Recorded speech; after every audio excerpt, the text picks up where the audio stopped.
Tonight, we won't be settling into cozy beds or hearing tales of royal births and gilded cradles. Instead, let's step into the cold, dimly lit cottages of medieval peasants, where survival was a daily battle and childbirth wasn't a moment of joy, but a terrifying ordeal. This is the reality for peasant wives in the Middle Ages, where every labour was a test not just of the body, but of willpower itself. No clean hospital beds, no gentle midwives, just women, bracing against pain, in homes filled with smoke, cold, and uncertainty.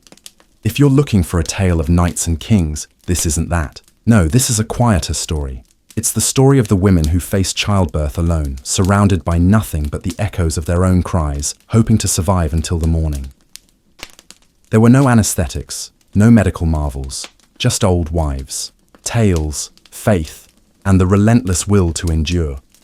And in those moments, there was no room for glory, only the sharp, steady focus on making it through the next breath, the next wave of pain, the next day.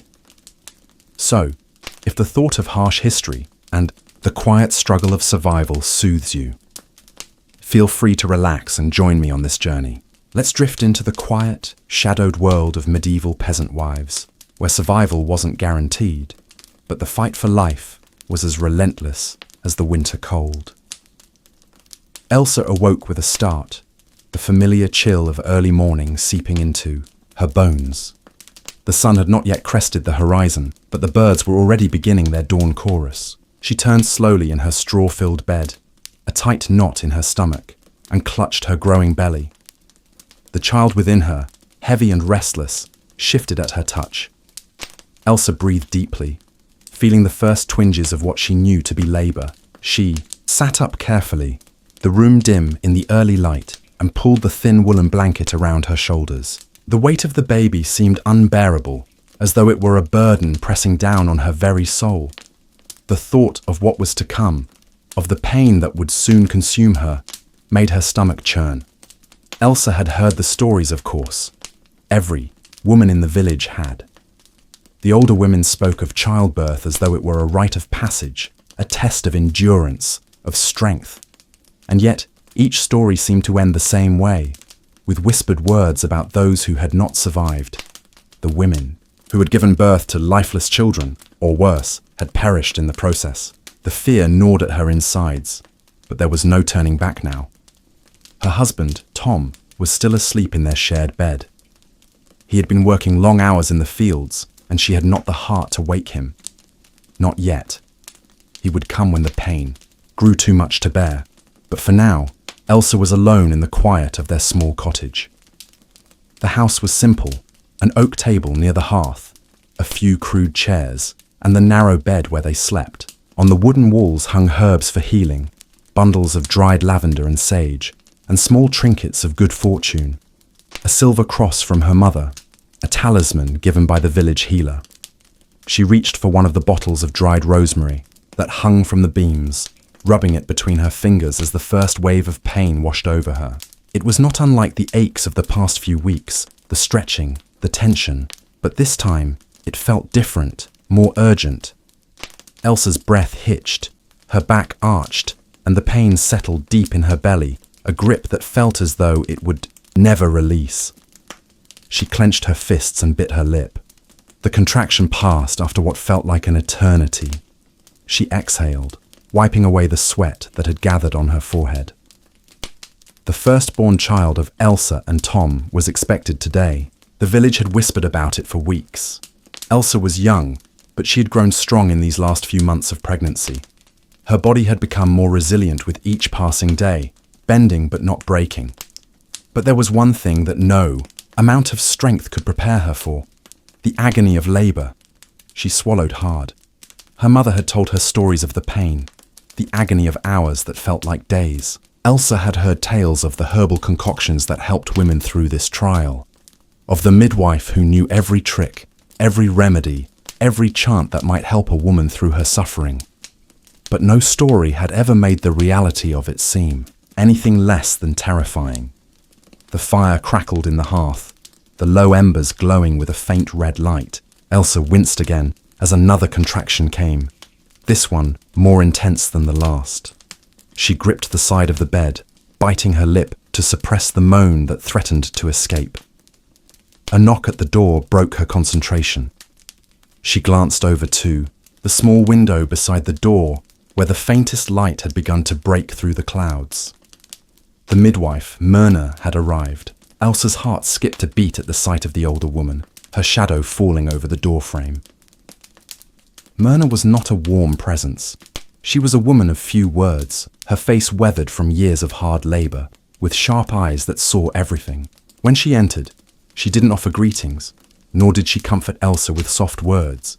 Instead, she set down her bundle of herbs and tools and began her work without a word.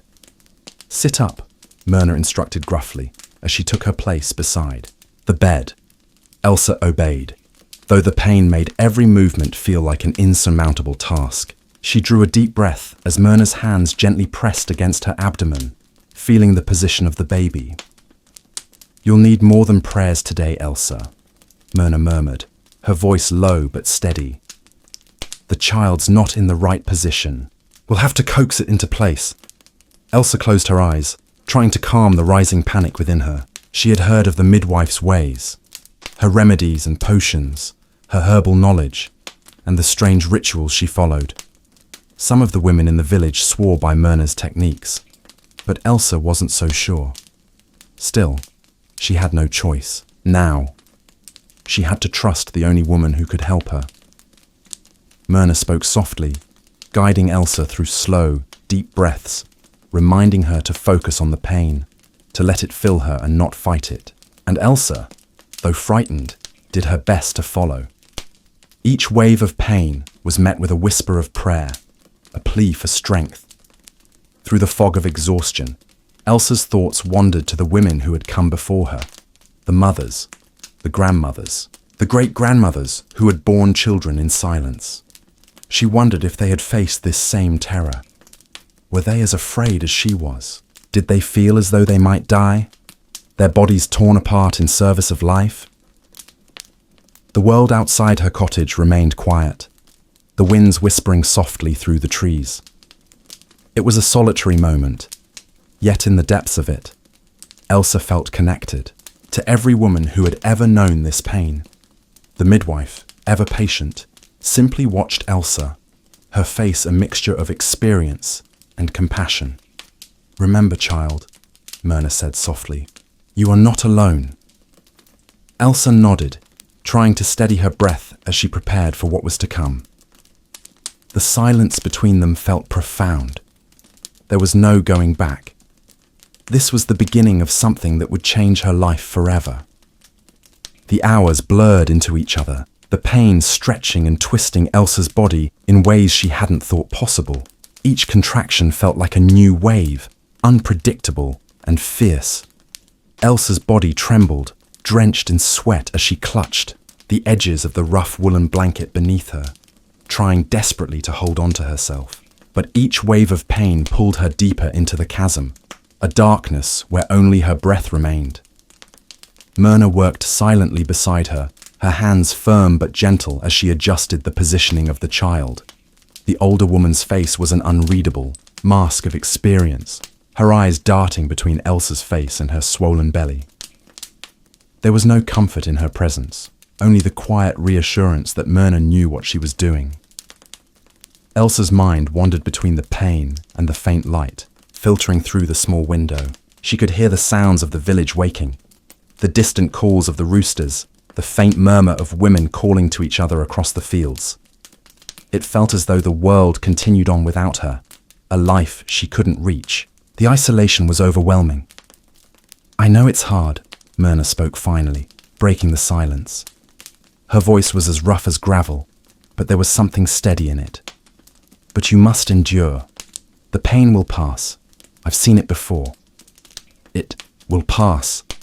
Elsa wanted to believe her. She wanted to trust that this pain, this tearing and pulling inside her, was only temporary. But every moment felt endless. There was nothing to do but endure, and her mind, normally sharp and steady, now seemed fractured with each wave.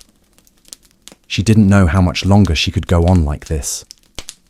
The midwife's hands pressed again, firm against her belly, and Elsa gasped, a sharp cry escaping her lips.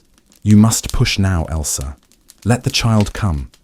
With each wave, you have to push," Myrna instructed, her voice calm but authoritative. Elsa's chest heaved as another contraction gripped her. She closed her eyes and tried to gather herself, but it was as if her body had taken over, moving without her permission. Her fingers dug into the bed beneath her, her legs trembled with the effort. She wanted to scream, but the words caught in her throat, swallowed by the weight of the moment. "Push! Elsa, push!" Myrna's voice cut through the fog. Urgent now. Elsa obeyed, feeling the pressure in her body like an unbearable force.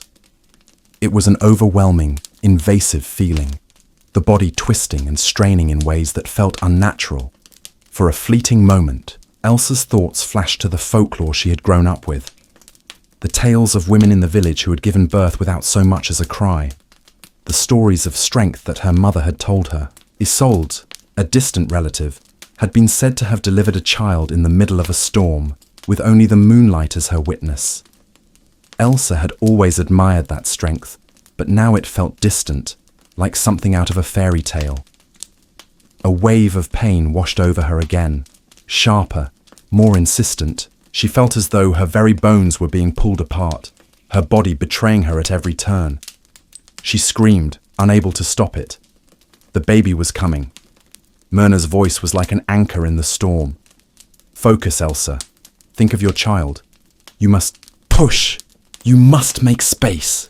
Elsa felt the room spin, her vision blurring as her body seemed to tear from within. She gasped for breath, but all she could feel was the pressure, the weight of the world pressing down on her.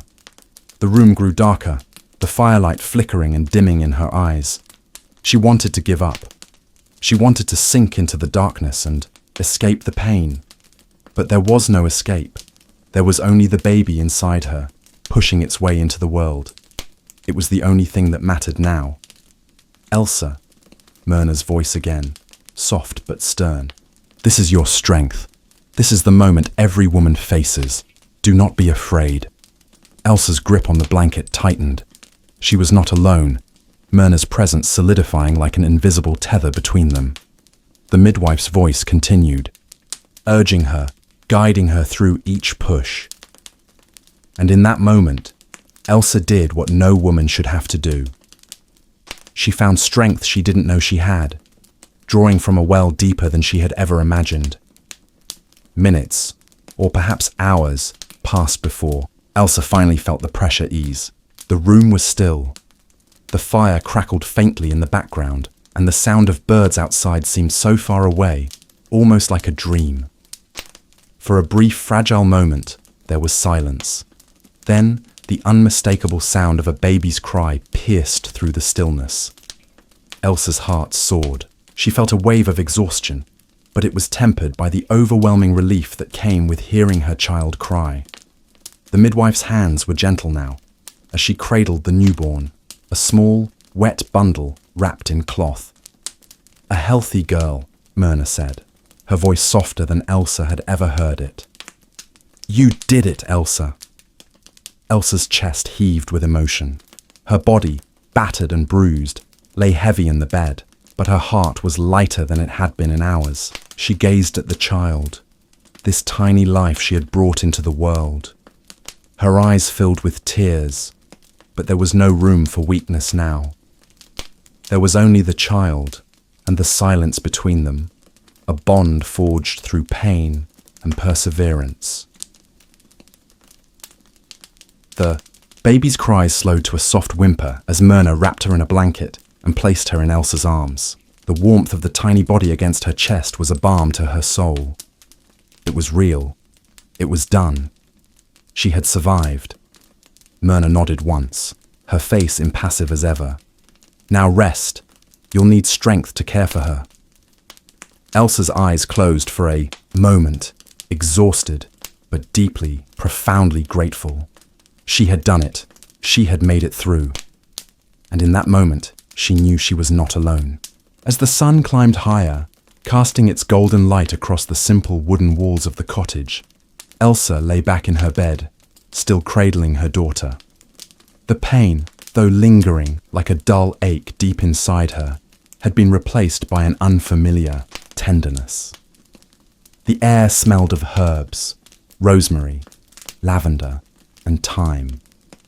Scents that Myrna had scattered about the room during the birthing process. The fire in the hearth had died down, but the warmth still clung to the air, wrapping Elsa in a cocoon of exhaustion and relief.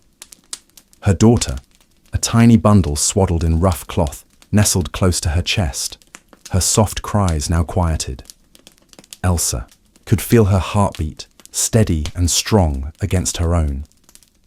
In that moment, there was only peace. It was a peace she had never known before, a calm that seemed to stretch out in front of her like an endless horizon. But even in this serenity, the memories of the pain lingered like echoes in a dark cave, the hours of agony, the pushing, the fear. The part of Elsa's mind that wasn't consumed by the joy of her daughter's birth kept drifting back to the woman who had guided her through it all. Myrna, the midwife. Myrna's presence had been more than just a practical one. Elsa knew the old woman had seen countless births, countless women in pain, but Myrna was more than just a healer. She was a keeper of the village's stories, the one who kept the old ways alive, passed down through generations. It was said that Myrna could call upon the spirits of the earth, the wind, the water, remnants of an ancient belief that bound the women of the village to something greater, something far older than themselves. Myrna had not just helped Elsa through the physical pain. She had also invoked the old rituals, ones that Elsa had only heard of in whispers, the chants, the prayers to forgotten gods, the offering of herbs and flowers. These were not just remedies for the body, but for the soul. They were meant to ensure not just survival, but protection, strength, and the blessing of ancestors long past. The birth had been difficult, yes, but Elsa now understood that it wasn't just the body that had to endure. It was the spirit too, and that was where the rituals came in. Elsa's thoughts returned to the stories her mother had told her as a child, stories of strong women who had survived the worst of times. Among them was Isolde, a woman of the village whose name was spoken, with both reverence and awe. Isolde had been said to bear 7 children, each of them born in the heart of a storm.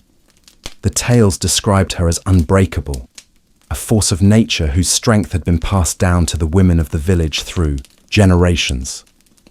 Elsa's mother had spoken of Isolde often, as if to remind Elsa that strength ran through her veins. But as Elsa lay there, holding her own newborn, she realized how much those stories had shaped her. Isolde was not a distant legend. She was part of the fabric of who Elsa was. And in this moment, holding her daughter in her arms, Elsa felt her own strength, her own link to the past, growing with every breath. The door creaked open softly, and Myrna entered again, her presence filling the room like a shadow. Elsa looked up at her, her eyes tired but clear. "You did well, Elsa," Myrna said, her tone more gentle than before. "But now we must begin the rituals. The child must be protected." Elsa nodded, shifting slightly to make room for Myrna. The midwife moved to the hearth, where a small bowl of dried herbs was set to the side.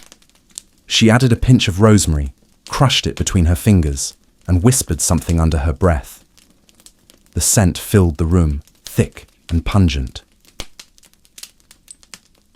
Myrna knelt beside Elsa's bed and placed a hand on her forehead. "You are not alone, Elsa. You are tied to the women who came before you. Your strength, your mother's strength, Isolde's strength. This child will carry it." Elsa's chest swelled with emotion as she closed her eyes, feeling the weight of Myrna's words. This wasn't just a physical birth. It was the continuation of a lineage, a cycle that had been passed down through the ages. The child she held in her arms was not just a new life. She was the inheritor of something ancient and unspoken.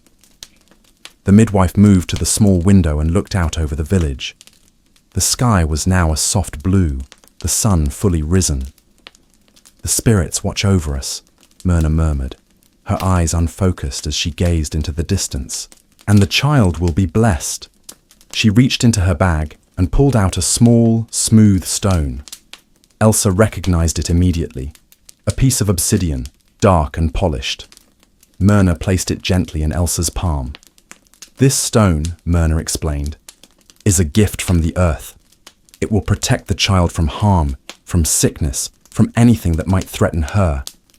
It will keep the spirits of the old women close, guarding her as she grows. Elsa held the stone tightly, feeling its cool weight in her hand. It was a simple object, but the meaning behind it was profound. The stone was a connection to the past, a reminder that the spirits of those who had gone before her were always watching, always guiding. Myrna continued with the ritual, her voice low as she recited ancient prayers that Elsa had never heard before. The words felt foreign, but they also felt like home, like the echoes of a time long gone, a time when women had drawn their power from the earth and the spirits that lived within it. As Myrna finished, she placed a final blessing on Elsa and her daughter, whispering a prayer for strength, for protection, and for a life full of love. "You've done well," Myrna said again, her eyes softening as she looked at Elsa and the newborn child. "Now rest. The hardest part is over." Elsa, her body aching but her heart full, looked down at her daughter. The child was still asleep, her tiny chest rising and falling with the rhythm of new life. In that moment, Elsa understood. This was not just a birth. It was a continuation of everything that had come before her, a connection to the women who had fought, suffered, and endured. She wasn't just a mother. She was part of something much greater. As the midwife left the room, leaving Elsa and her daughter alone in the soft light of the afternoon, Elsa whispered softly to the child in her arms, "Welcome to the world, little one. You are never alone." The days following the birth were a blur of exhaustion and tender joy. Elsa's body still ached in places she hadn't known existed, but the weight of it all felt strangely distant. Her daughter, Leora, was healthy, and each time the little one nursed, Elsa felt a deep, grounding connection, a bond that transcended all the pain she had endured. The village women visited regularly, bringing food, offering advice, and sharing stories of their own births. But amid the bustling visitors, Elsa found herself alone with her thoughts, the quiet weight of the experience pressing on her chest. The isolation of childbirth, the moment when a woman is physically and emotionally stripped bare, had become more evident to Elsa as the days wore on. Her body had betrayed her in ways she could not fully explain, as though the very marrow of her bones had been shifted, broken apart by the act of creation. But now, with her daughter in her arms, Elsa knew that the pain had changed her. It had forged her into something new. And yet, a subtle, lingering emptiness persisted, like the aftertaste of something bitter that refused to fade. Tom had been kind but distant, consumed by the work in the fields, his hands raw from the labor of the harvest. His joy over Leora's arrival was evident, but Elsa knew his exhaustion ran deep. He had no frame of reference for what she had gone through, no understanding of the silent scream that had ripped through her during the birth. He hadn't witnessed the hours of agony, the crushing weight of fear that had nearly swallowed her whole. Each evening, as the sun dipped low and Tom returned home, Elsa would see him for a moment before he sank into sleep beside her. His body was exhausted, his muscles aching, but there was no way for him to understand the battle she had fought inside herself. The silent scream that had echoed through her mind was one only she could hear. The nights were the hardest. When the baby was quiet, asleep in the cradle beside the bed, Elsa would lie awake, her body heavy and sore, and stare at the wooden beams above her. The shadows they cast felt oppressive. Sometimes she would close her eyes and try to sleep, but it was as though the night itself was a reminder of what she had endured. The pain, though muted now, still pulsed in her muscles. It was the quiet kind of ache, the kind that made sleep impossible, that filled the room with an unspoken weight. One evening, after Tom had fallen into a deep slumber, Elsa rose from the bed, careful not to wake Leora. She stood in the dim light of the fire, her body still stiff from the birth, and moved to the small window. The cool night air kissed her face as she gazed out over the village. The moon hung low in the sky, casting a pale, silvery light over the fields. The night was still, the kind of quiet that was both peaceful and unsettling. Her mind wandered back to the moments of labor, the way her body had felt like a wild thing, out of control and desperate. The way her breath had caught in her throat, and how her thoughts had scattered like leaves in a storm. For hours, she had been unable to think, unable to make sense of the world around her. All that had existed was the pain, a pain that had ripped her apart, piece by piece. But in the depths of that agony, something had changed. She had found strength within herself that she had never known existed. She had endured. She had survived. Yet even in her triumph, there was something unresolved, something that could not be voiced. The isolation, the pain, the deep, unrelenting silence that followed childbirth. Elsa's hand went instinctively to her chest, to the scar left by the birth, the one that no one could see but her, the mark of motherhood, of survival. But she wasn't sure if she was ready to carry it yet. Was she the woman she had been before the birth? Or was she something new, something shaped by the rawness of what she had endured? A quiet knock on the door interrupted her thoughts, and she turned sharply, startled by the sudden intrusion. It was Myrna. The midwife's presence was always a welcome, if slightly intimidating one. Myrna stepped into the room, her eyes scanning Elsa's tired form. "You're up late," she said, her tone soft, yet firm. "You've been quiet, more than usual." Elsa met her gaze, her lips parting to speak, but she didn't know what to say. Words seemed inadequate. The feelings, the emotions that had welled up within her after the birth were impossible to voice. How could she explain the silence that had swallowed her whole?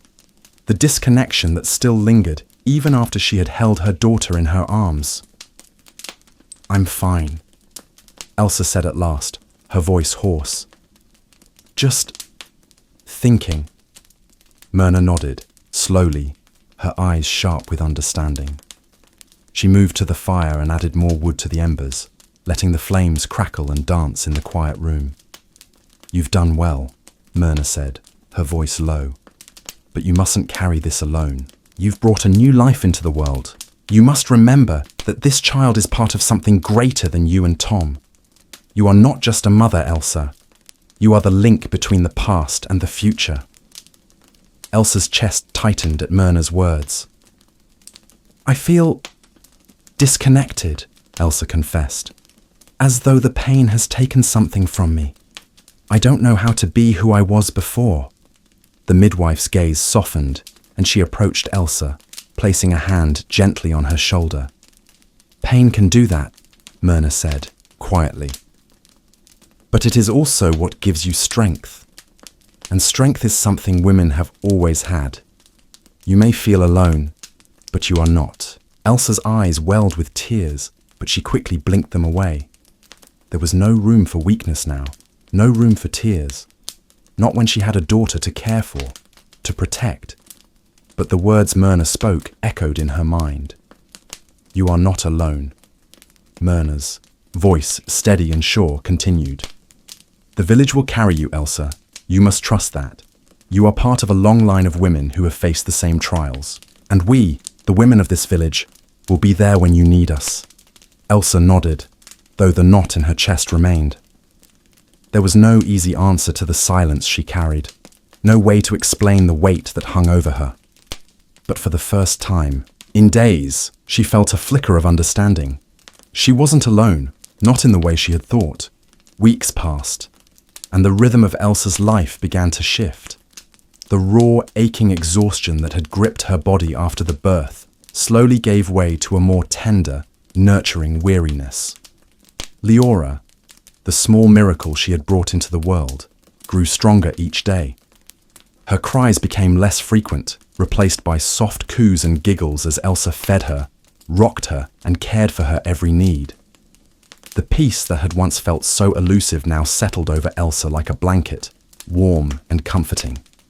Yet, the echoes of her labor still lingered in the background, the silent scream, the unspoken agony that had torn her apart and remade her, had not left her entirely.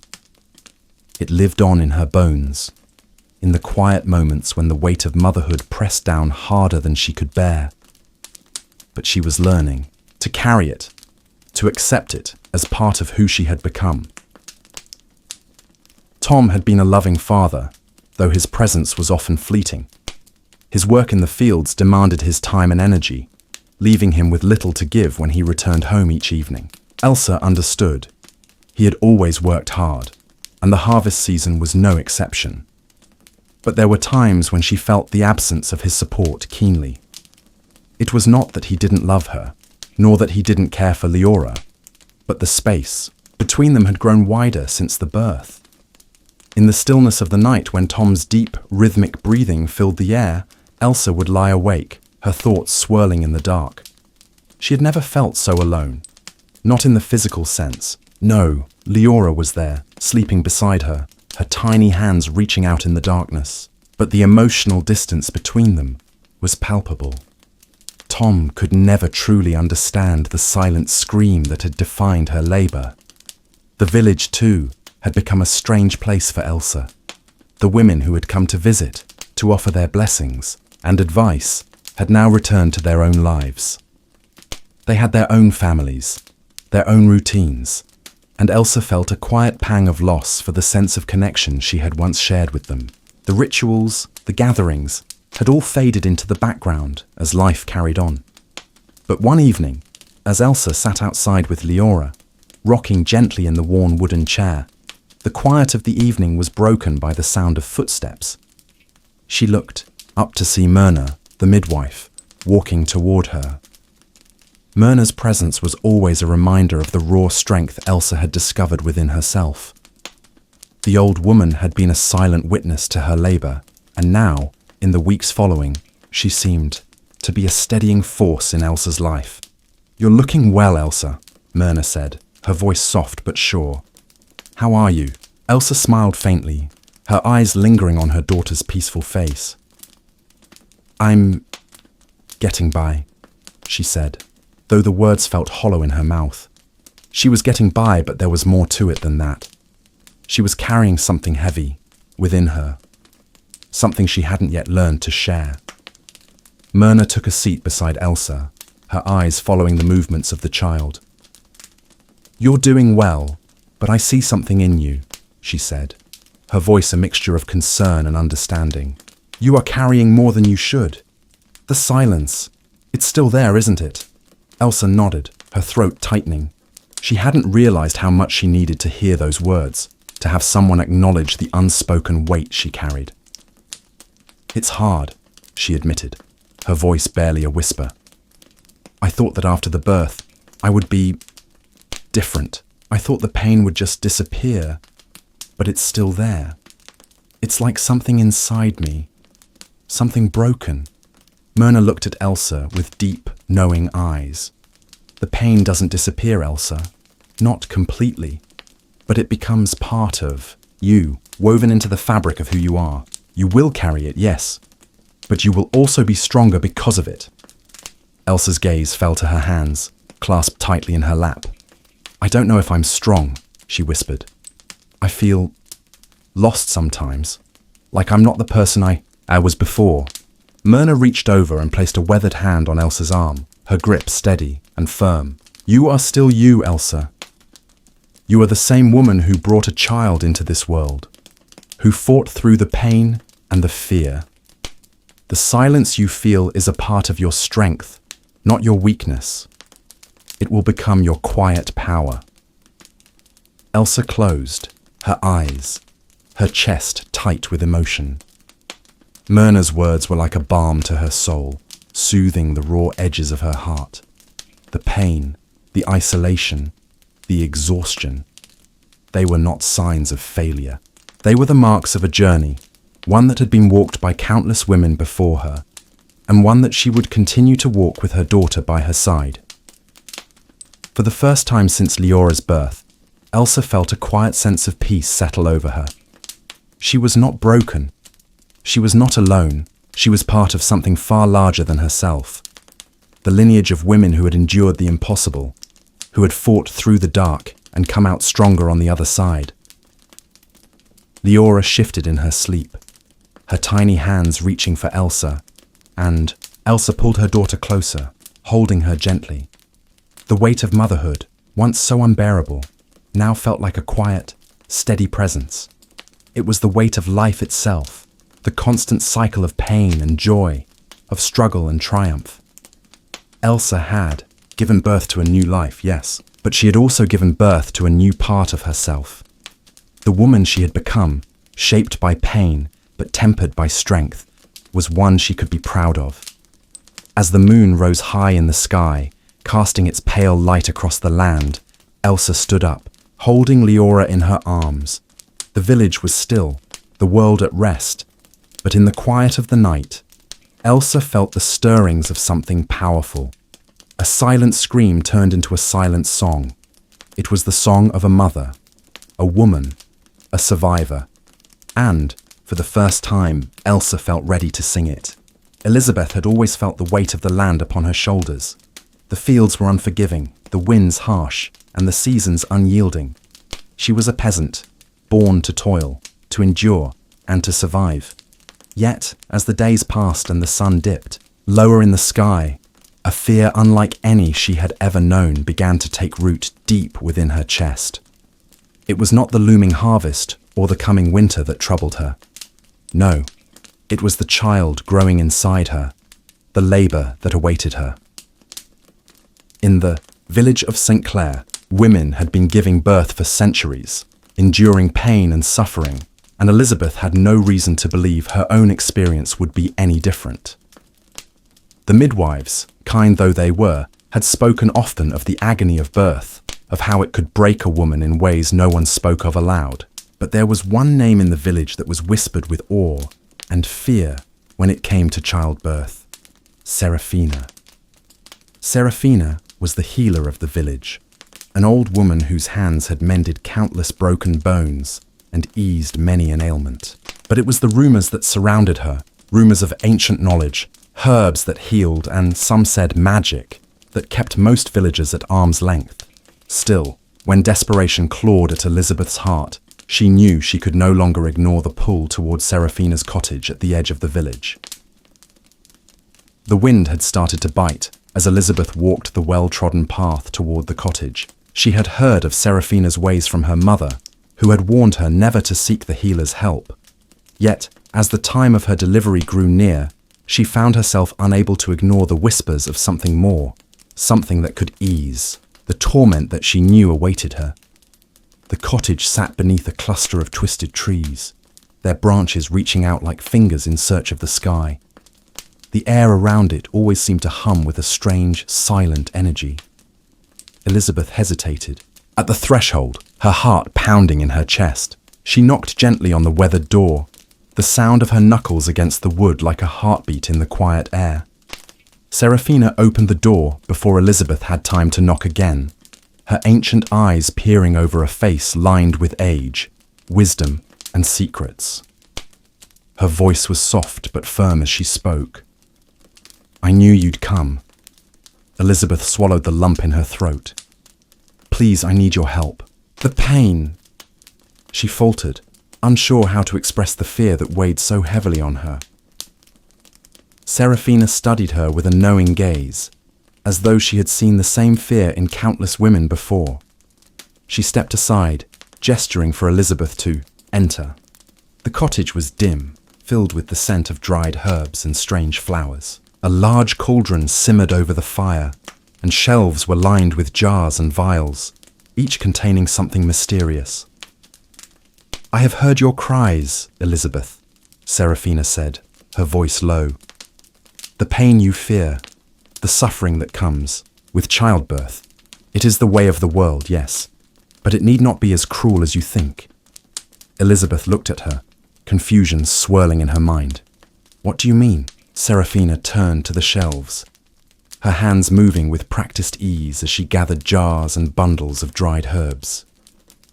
"There are remedies, ancient and powerful, passed down from the women of our bloodlines. Herbs that soothe, elixirs that strengthen. But there is more, Elizabeth. There is magic."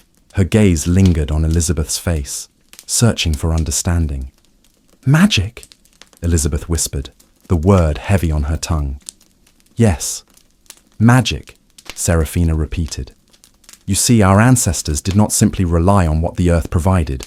They called upon its power and the power of the moon to guide them through childbirth. But it comes with a price, child. The knowledge is not given lightly." Elizabeth's heart raced. She had heard the stories of women in the village who had dared to seek more than what the healer's hands could provide. Women who were said to have become something else after childbirth. Something different. "I'm willing to do whatever it takes," Elizabeth said, the words tumbling from her lips before she could think them through. "I cannot endure the pain. I need to know what to do." Serafina's eyes softened, but there was a sharpness in them too. "Very well, I will teach you. But know this, Elizabeth. Once you walk this path, there is no turning back. The remedies I will give you are ancient, and their power is not always kind. It may help, or it may take from you in ways you cannot foresee." Elizabeth nodded, her mind made up. The fear that had gripped her heart now mingled with a surge of determination.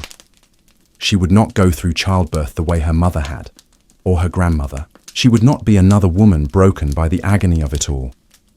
Serafina smiled slightly and gestured toward the large table. "Sit, child. We begin with the herbs that will ease your pain." As Elizabeth sat at the table, the air around her seemed to thicken with the weight of unspoken promises. She did not know what lay ahead, but she knew one thing.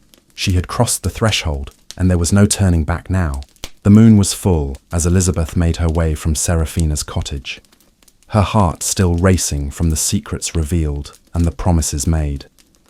Her hands clutched a small pouch containing the herbs Serafina had given her, an assortment of dried roots and leaves, each one steeped in centuries of wisdom. She had learned about their use in the coming days, but there was one more step to take before the remedies would be fully prepared. A journey into the forest. "Go deep into the woods," Serafina had told her. "There, you will find what you need." The forest remembers. The trees know the magic. Elizabeth felt a strange chill at the thought. She had grown up hearing whispers of the woods, how they were a place of mystery and danger, a domain where the line between life and death blurred. No villager ventured too far into the heart of the forest unless they had no other choice. And, even then, they did so with caution. The woods were ancient, filled with secrets that only a few dared uncover. Yet here she was, drawn to the very heart of it, as Serafina's words echoed in her mind. The forest remembered.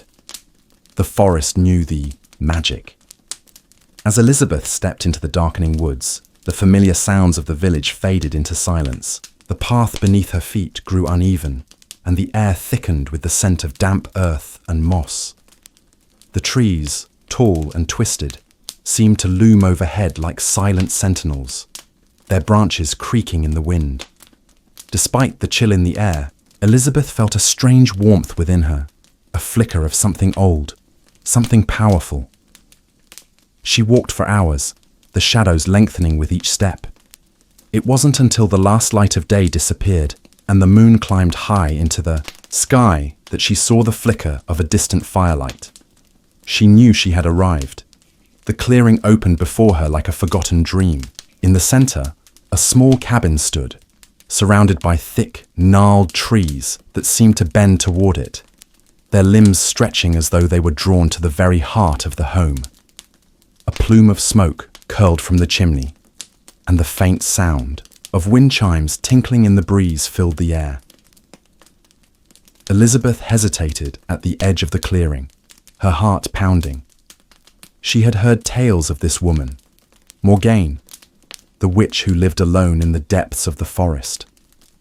Some said she was older than time itself, a being who had seen the rise and fall of kings and kingdoms. Her powers were whispered about with both awe and fear.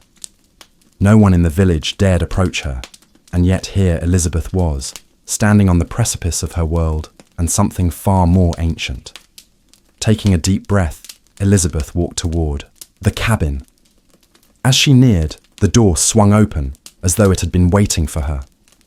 Morgaine stood in the doorway, her tall, wiry frame outlined by the flickering firelight. Her hair was silver, falling in a cascade of waves down her back, and her eyes gleamed with an unsettling knowing. "You seek the forest's aid," Morgaine said, her voice low and melodic, as though it was the wind itself speaking. Elizabeth nodded, feeling the weight of her words. "I do. I need the herbs, the magic. I need to survive." Morgaine's gaze softened for a moment, before her lips curved into a smile, one that sent a shiver down Elizabeth's spine. "You are not the first to come to me for this. Many women have walked this path, though few have returned." Elizabeth swallowed, fear creeping up her spine, but she held her ground. "I must." Morgaine stepped aside, gesturing for Elizabeth to enter. The cabin was filled with shelves and tables covered in strange objects, jars of brightly coloured liquids, animal bones, books with pages yellowed by age. The air was thick with the scent of herbs and incense, and the flickering shadows from the fire seemed to dance across the walls like spirits of the past. "You know what you seek," Morgaine said, her voice soft but heavy with meaning. "The remedies you need are here. But there is something you must understand, Elizabeth. The forest gives, but it takes as well. Magic is a powerful thing, but it is not without cost." Elizabeth nodded, her pulse quickening. "I understand. I will do whatever it takes." Morgaine studied her for a long moment, her piercing gaze never leaving Elizabeth's face. "Very well, but know this. Once you take the forest's gifts, they will change you. The pain you feel, the suffering you fear, these things will not be the same. You may walk away from this with your life, but your soul will carry the forest's mark." Elizabeth hesitated, but the thought of facing the agony of childbirth without help was enough to push her forward. "I am ready," she said, the words barely escaping her lips. Morgaine's eyes gleamed with a knowing light. She turned to the table, gathering dried herbs and roots, her hands moving swiftly as she mixed them into a bowl. The fire crackled in the hearth, casting long dancing shadows across the cabin. "The forest will guide you," she murmured, as though speaking to the woods themselves. As she prepared the mixture, Morgaine spoke again, her tone softer now, almost as though she were telling a story. "The women of old knew these ways, Elizabeth. They walked the paths of magic, not for power, but for survival. Childbirth, as you know, is a battle of life and death.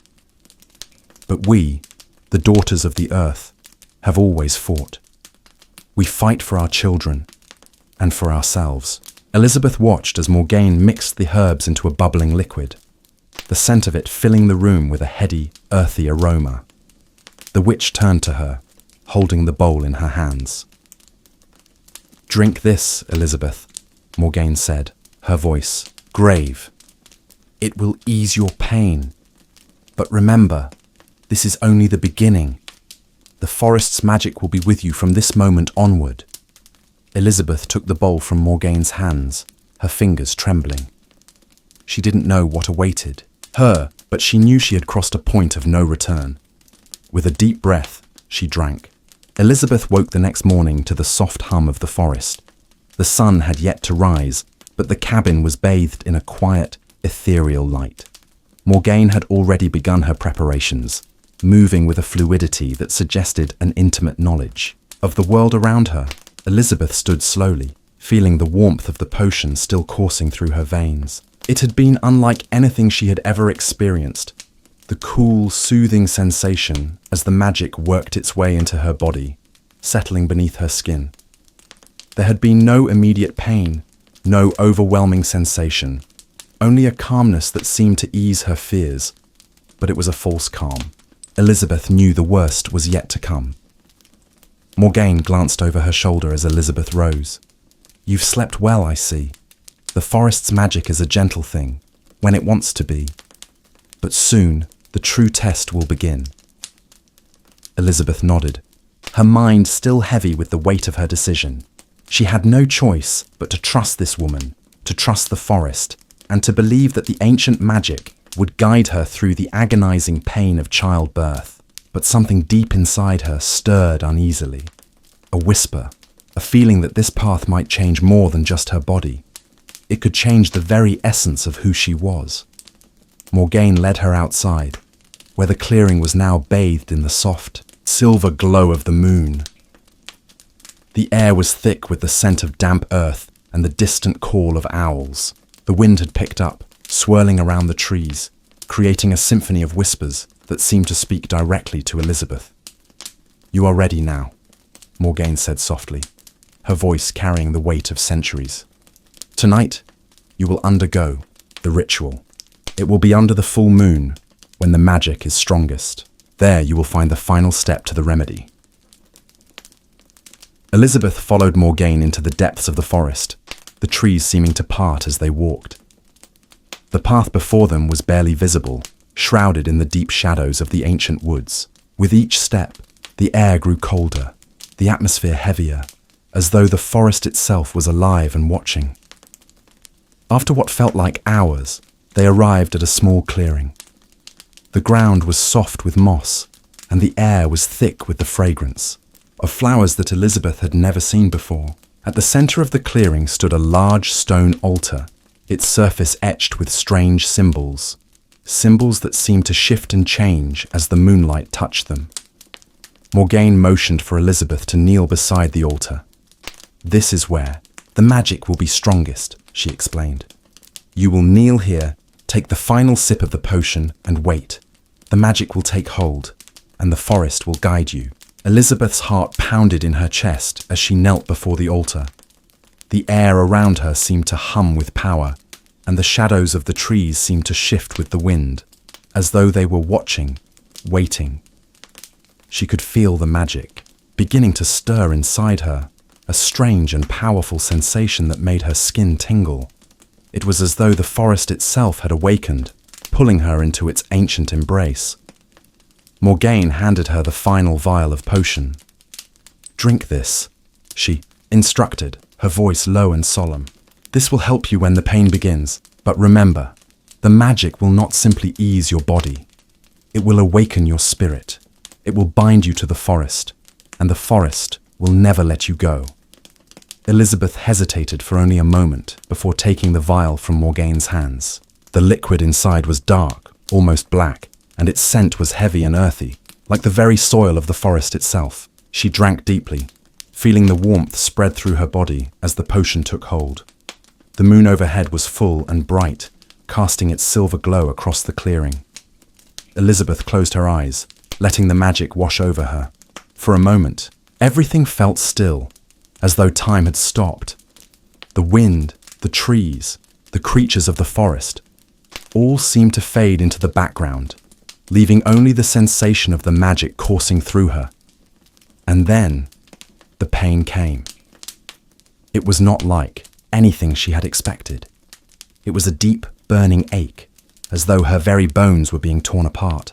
Her breath hitched, and she gritted her teeth, trying to steady herself. The magic, it seemed, was both soothing and tormenting at the same time. It eased the pain in some places, but heightened it in others, like a cruel balance. But Elizabeth fought against it, refusing to let the pain break her.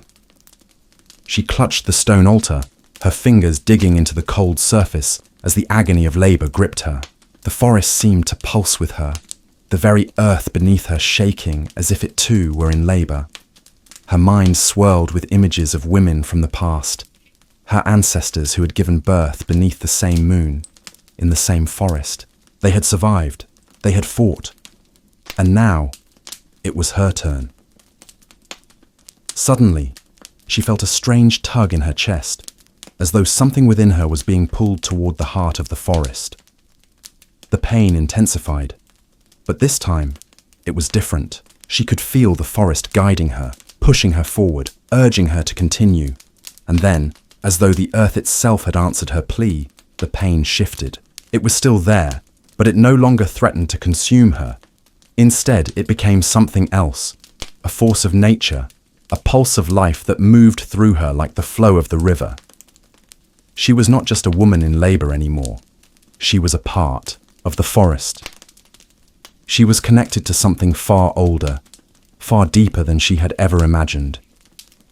The forest's magic was no longer something to fear. It was something to embrace. The pain surged again, like waves crashing against a rocky shore, unrelenting and fierce. But this time, Elizabeth felt the power of the forest flowing through her, wrapping around her like an unseen force. She was no longer alone in the struggle. The earth beneath her seemed to pulse in rhythm with her body, as if it too was part of the battle. Her breath came in ragged gasps, her body trembling with each contraction. She clutched the stone altar, her knuckles white against its cold surface. The shadows of the trees around her seemed to close in, their gnarled limbs bending as though reaching toward her, as though the very woods were witnessing her pain, sharing it with her. But even as the pain became unbearable, there was something else, something that both frightened and awed her. The magic, the potion that Morgaine had given her, had opened a door within her. She could feel the power surging inside her veins, like fire running through her blood. It was the force of the forest itself, ancient and powerful, flowing through her body. And with it came knowledge, knowledge of the earth, of the moon, of the herbs that had been used by women long before her. She felt herself slipping in and out of awareness, her senses overwhelmed by the intensity of the magic, the pain, and the strange pull of the forest. Her thoughts became fragmented, like pieces of a puzzle she couldn't quite put together. The world around her seemed to blur, the shadows dancing on the edge of her vision, until they merged into one thing: the forest, the magic, her ancestors. A cry, loud, primal, escaped her lips as another wave of pain rolled through her. And then she felt it, the child, moving, shifting within her. It was time. She gasped, the pain almost too much to bear, but with the magic's guidance, she knew exactly what to do. With each push, she could feel the earth pulling her down, connecting her to something deeper, something older. The ritual had not only called upon the magic of the forest, it had bound her to it. Her blood, her soul, were now part of the ancient force that flowed beneath the trees, beneath the earth. And then, with a final excruciating push, the child was born. Elizabeth collapsed onto the ground, gasping for breath, her body spent and trembling. The pain had not vanished, but it was distant now, like a memory fading in the wake of something far more powerful. Her heart beat in her chest like the rhythm of the earth itself, and the forest around her seemed to hold its breath, waiting. And then she heard the soft cry of the newborn. Her eyes fluttered open, and she looked down at the child in her arms. The baby was small, delicate, and yet there was something strange about it, something otherworldly. The skin was pale, almost translucent, and its eyes gleamed with an unnatural light, like two glimmering orbs that reflected the moonlight above them. Elizabeth's breath caught in her throat as she gazed at her child. She could feel it. This was no ordinary baby. It was the forest's child, just as much as it was hers. The magic had not only eased her pain, it had changed her child too. And with that change came a new, undeniable truth. This child was different. The blood that flowed through its veins was no longer purely human. The realization struck her like a cold gust of wind. The forest had given her what she sought, but it had also taken something from her. Her body had been altered in ways she could not yet comprehend, and now her child bore the mark of the magic as well. Morgane stepped forward from the shadows, her face unreadable as she looked down at the child in Elizabeth's arms. The witch's gaze was steady, as though she had seen this before, but there was a flicker of something dark in her eyes, something that made Elizabeth's stomach tighten with unease. "The forest has marked you both," Morgane said quietly, her voice filled with a strange reverence. "The magic flows through your child, as it does through you now. You are bound to it, Elizabeth. There is no going back." Elizabeth nodded slowly, her heart heavy with the weight of what she had just brought into the world. She had done it. She had survived. But at what cost? Her child stirred in her arms, and for a moment, Elizabeth forgot about the darkness that lingered in the corners of her mind. This was her child, her flesh and blood. And yet, as she gazed into the child's glowing eyes, she felt an unfamiliar sense of awe. This was a new life. A life that was hers, and yet not entirely hers. "What happens now?" Elizabeth whispered, her voice trembling. She feared the answer, but she had to ask. She had to know what this magic would mean for her child, and for the future that lay ahead. Morgane looked at her for a long time, her expression softening. "Now you must protect the child," she said. "The forest has chosen you, Elizabeth, but the world outside these woods will not understand. The magic you carry, the magic your child carries, it is both a blessing and a curse." Elizabeth's gaze shifted to the forest around her, the trees standing like silent witnesses to the ritual. The forest seemed to hum with life, its power still pulsing through her veins. And though she had been marked by its magic, she knew she had not yet seen the full extent of its reach. The world outside was still waiting for her, and in it, there would be those who would seek to control what she had become, to take what she had brought into the world. But for now, Elizabeth only had her child in her arms, the forest as her protector, and a future that was as uncertain as the magic that had shaped it. Elizabeth stood at the edge of the forest, her gaze lingering on the deep, shadowed woods that had both birthed and bound her to something ancient. The child in her arms, her son, slept peacefully, his strange, glowing eyes closed in quiet innocence. The moon above cast a pale light across the clearing, bathing the earth in an otherworldly glow.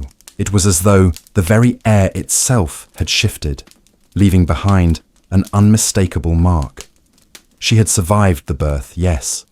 She had walked the path of magic that only a few would dare to take. But now, the true weight of what she had done settled in, her chest like an iron weight. Morgane had spoken the truth. The magic that had helped her in the deepest moments of pain had also bound her to the forest, and to something far greater than herself. There was no turning back now. As Elizabeth cradled her child against her chest, the bond between them felt undeniable, stronger than any physical tie. She could feel it. Her child was not just of this world. His eyes, his presence, were a constant, reminder of the forest's ancient power. He would grow, and with him would grow the magic that had coursed through her veins. She wondered how long she could protect him from the world beyond these woods. But there was more to fear than just the unknown. There were whispers in the village, whispers that spoke of witchcraft and unnatural births, of children with eyes that gleamed with an eerie light. Elizabeth had seen the way the villagers looked at her, how their faces twisted with fear when they caught sight of her son. The magic that had saved her was also the thing that would make them shun her.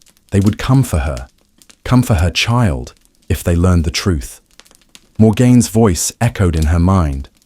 "The world outside these woods will not understand.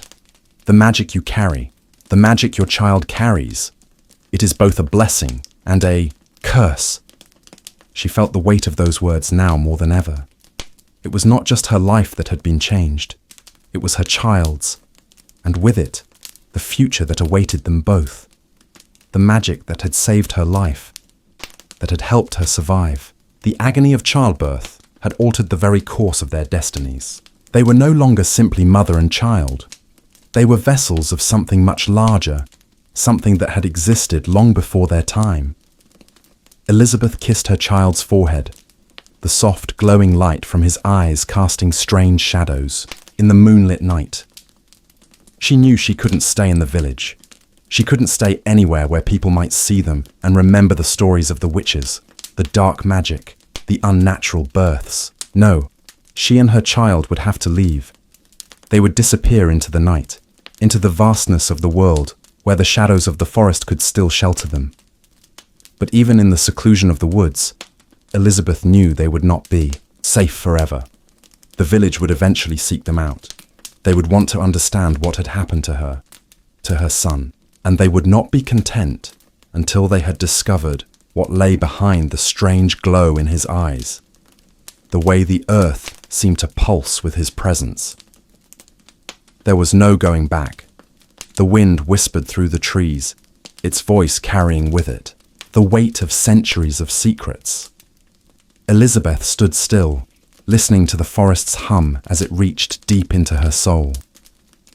The woods were not just a place of magic.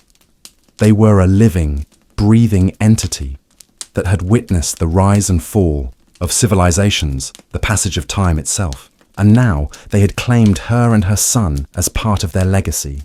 Her child would grow up with this magic. He would learn to harness it, to wield it, as her ancestors had. And yet, she knew there would be dangers ahead. There were those who would see this gift as a threat.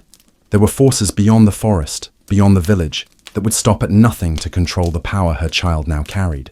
And so, Elizabeth made a vow that night, beneath the watchful gaze of the moon and the ancient trees. She would protect him, no matter the cost. As the years passed, Elizabeth and her son would live on the edge of the world, in the shadows of the forest, where few dared to tread.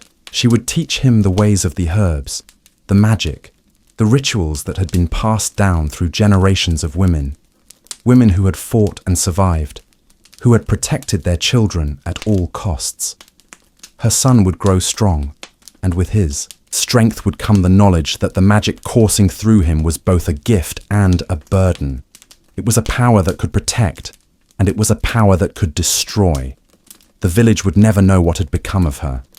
They would speak of her in hushed tones, the whispers of her unnatural birth fading into myth and legend. But Elizabeth would remain, a quiet protector in the shadows of the woods, bound forever to the forest's legacy.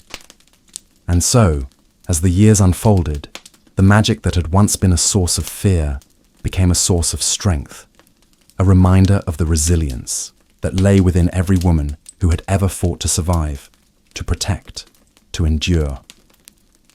Her son's eyes gleamed in the moonlight. The forest had given them life, and the forest would watch over them always.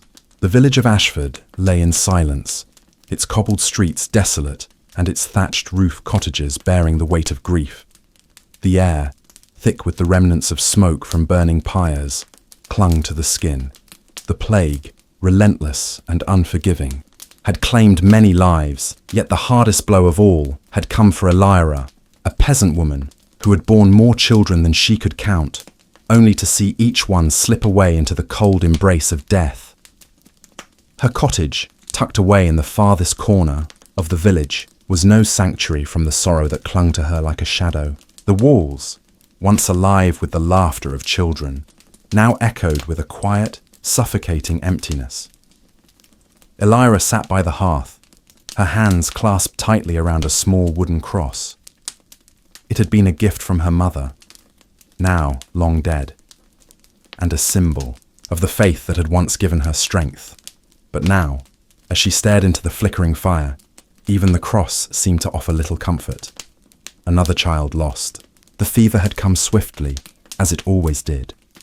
Her baby girl, Elfwyn, had died in her arms just days before.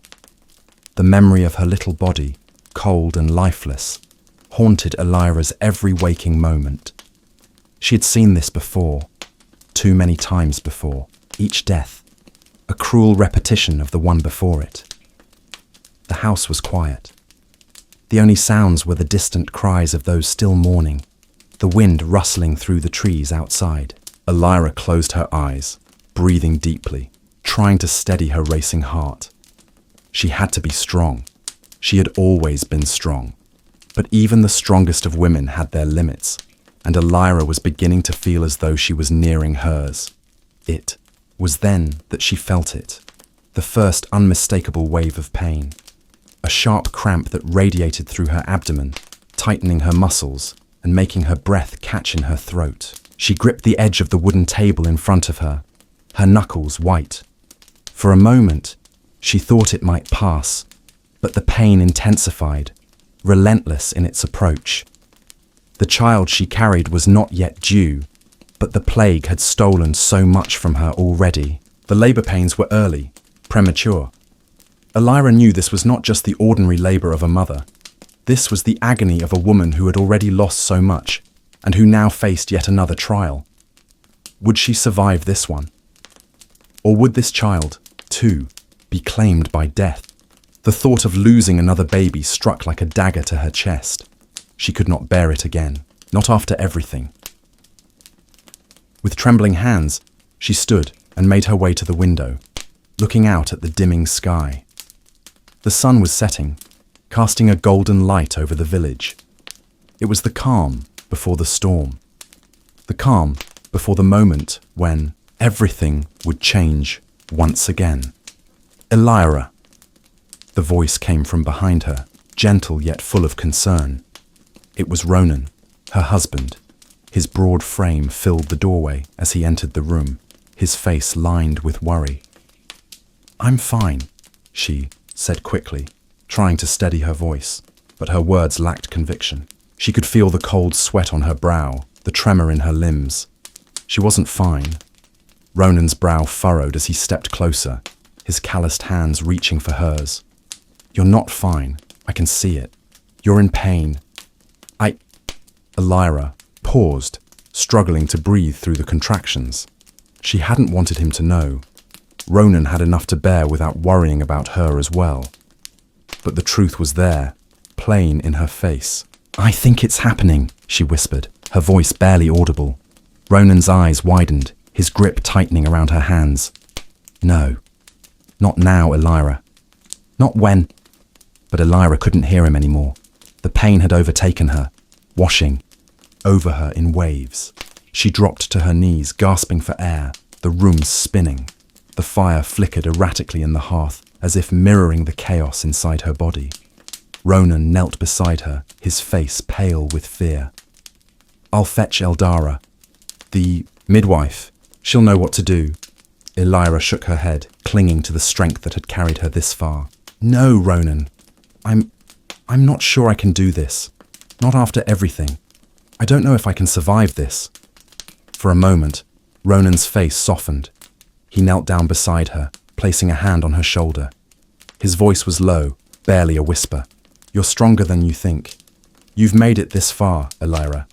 You can make it through this too." She met his eyes, searching for any sign of hope. But all she saw was the same fear she felt in herself. His words were comforting, but they couldn't erase the doubt that clung to her heart. Her body was broken, and her soul was tired. The room fell into a heavy silence, the only sound the crackling of the fire. Elira closed her eyes again, letting the darkness take her. She had to do this, for the child inside her, for Ronan, for herself. But in that moment, with the weight of loss and fear pressing down on her, she wasn't sure if she could endure the agony that lay ahead.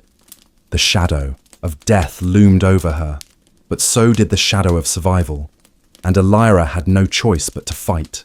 The air inside the cottage grew heavy with the smell of smoke and earth, as though the very walls themselves were pressing in on Elira.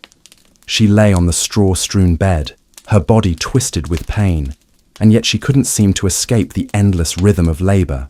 The hours dragged on like days, her breath coming in shallow gasps as each wave of agony washed over her. The fire in the hearth flickered weakly, casting faint shadows against the walls, but the warmth it provided felt distant, almost foreign, in the midst of her suffering. Ronan had gone to fetch Eldara, but Elira could feel the weight of the world pressing against her chest, the burden of so many losses crashing over her like an avalanche. How many children had she buried? 4, 5. She had lost count. Each tiny body, each fragile soul, taken from her by sickness, by fever, by the cruel hand of fate. She had once believed that the next child would be the one to live, the one to carry her family forward. But now, as her body contorted in agony, she wondered if this child too would be lost to the same fate. Through the haze of pain, Elira heard the soft creaking of the door. Eldara entered, her presence like a steadying hand despite her bent, frail form. The old midwife's face was drawn, but her eyes, sharp and clear, seemed to see straight through Elira's fear. "Elira," Eldara said softly, her voice like the rustling of leaves in a forest. "You've walked through fire before. This is no different." Elira's breath hitched as another wave of pain swept over her. "But this time, I'm not sure I can survive it. Not after losing so many. How can I keep going?" Eldara sat beside her, her hands warm despite her age. She placed a hand on Elira's, steadying her. "The earth knows how to endure. You are part of that same earth, Elira. You are not meant to be broken. You are meant to survive." Elira clenched her teeth, trying to focus on Eldara's words, but the pain was unbearable. The agony was not just physical, it was emotional too. She thought of Alfwyn, her little girl, her precious child, who had only just begun to laugh and speak. She thought of the others who had come before her, each loss chipping away at her soul until she felt like a hollow shell. "Why?" Elira's voice broke. "Why does it feel like I can never escape this sorrow? Every time I think I can be happy, something takes it away. And now, I don't know if I can even give birth to this child. I'm scared, Eldara." Eldara's weathered face softened, her eyes filling with a quiet sympathy. "The earth doesn't ask for the storm, but it bears it. It stands tall through the thunder and the rain, knowing that the sun will rise again. You, too, will rise again, Elira. But first, you must give yourself the strength to endure. Your body, your heart, they are stronger than you know." Another wave of pain surged through Elira, sharper and more intense than the last. She gasped, her breath catching in her throat as she fought to push past the feeling of being torn apart. The old midwife leaned closer, speaking gently but with firm authority. "Breathe, child. Breathe with me." Elira followed Eldara's command, trying to slow her breathing, to center herself. She felt the room spin, her body drenched in sweat, her skin slick with the effort of holding on. For a moment the pain seemed to recede, just enough for her to catch her breath. "You must trust your body," Eldara continued, her voice a calming murmur. "You were made for this. Women like us, we are forged in the fires of life and death. Do not fight against it, Elira. Embrace the pain. Let it pass through you." Elira closed her eyes, clenching her hands into fists, willing herself to endure. She had no choice. She had to find the strength, if not for herself, then for the child she carried. She could hear Ronan's voice in the distance, but it was muffled, faint. He was still outside, speaking with the priest, no doubt praying for her survival. And then it happened. The first sign of hope. A shift, a subtle change, a release in her body that told her the worst was over. She was not yet out of danger, but the worst of the pain had subsided. Eldara looked down at Elira, her face full of quiet approval. "It's beginning. You're doing it, child." But Elira could not let herself rejoice, not yet. She had been here before, had believed before that the end was near, only to find herself trapped in a new wave of suffering. The doubt still lingered, cold and unforgiving. As she lay there, struggling to hold on, her thoughts turned inward. She thought of the village, of the children who had played in the streets before the plague took them, of the men and women who had fallen sick and died in the past weeks. They too had fought for their lives. They too had clung to faith in the face of death. What made her different from them? What gave her the right to survive when so many others had not? "Elira," Eldara's voice broke through her thoughts. steady and unwavering. "You are not alone in this. None of us are. We carry the weight of each other's pain, and we rise together." A tear slipped down Elira's cheek, but it was not born of despair. It was the first tear she had shed in days that wasn't filled with sorrow or grief. It was a tear of release, of letting go. Perhaps there was still hope for her after all. With Eldara's guidance, Elira drew strength from the very earth beneath her, from the wisdom passed down through the generations. She was not just a woman in labor. She was a part of something much larger than herself, something that had endured through time, through suffering, and through loss. She was a part of life itself. The storm inside her had not passed, but for the first time, Elira felt as though she might just be able to weather it. The hours stretched on, their passage marked only by the rhythm of Elira's labor, the ceaseless pain that racked her body. It was as if the very fabric of time had unraveled, leaving her adrift in a sea of agony.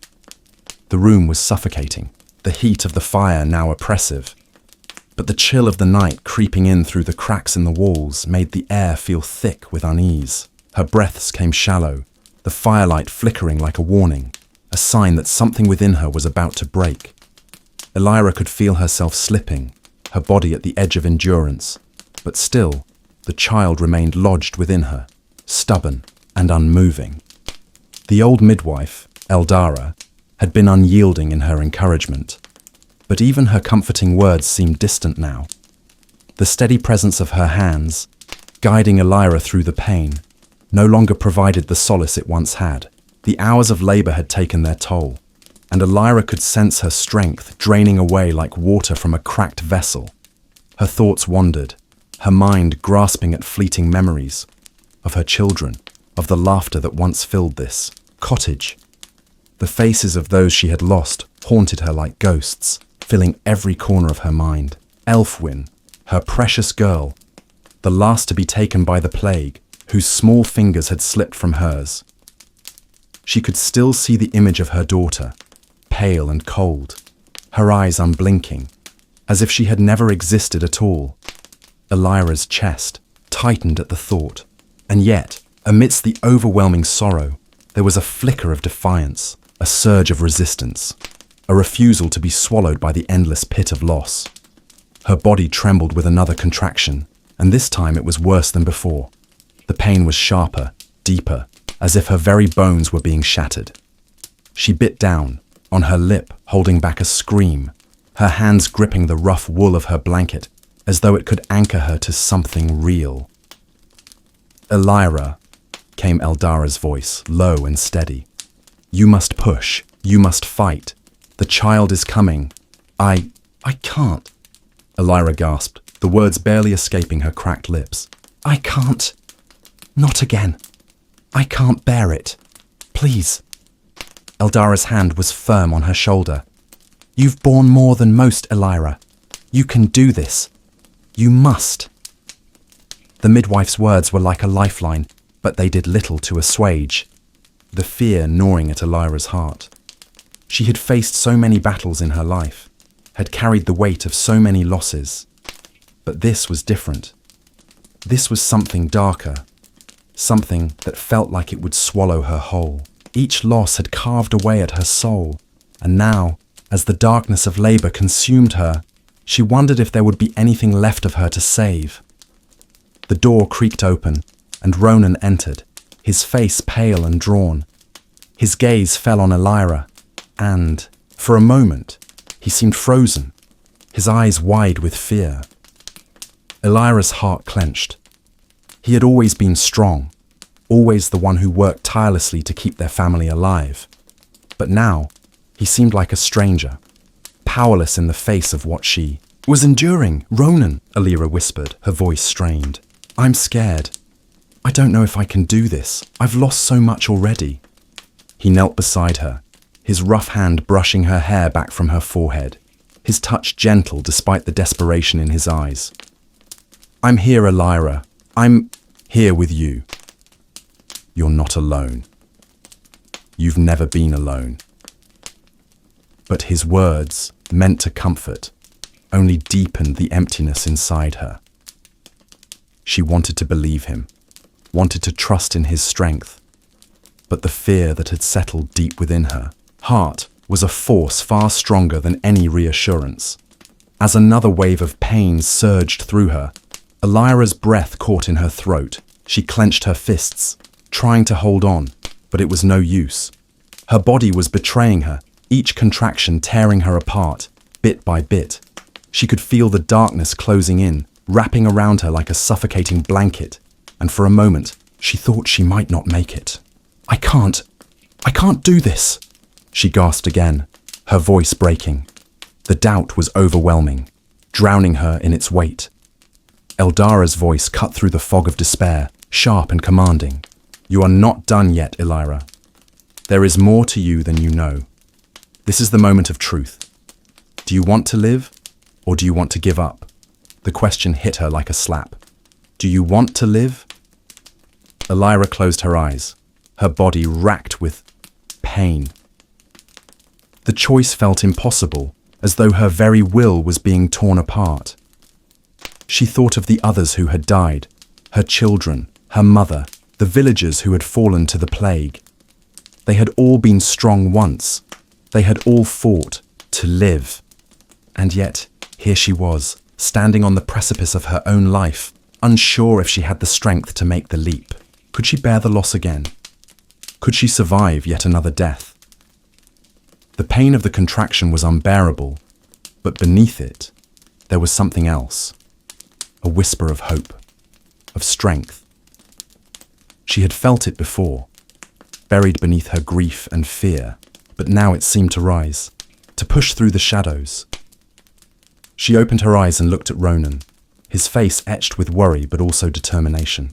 I want to live, she whispered, the words soft but clear. I want to survive. With that, the last of her fear seemed to slip away, replaced by a fierce will to push through the darkness.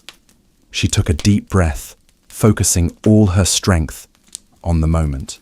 She was not done. She would not be defeated.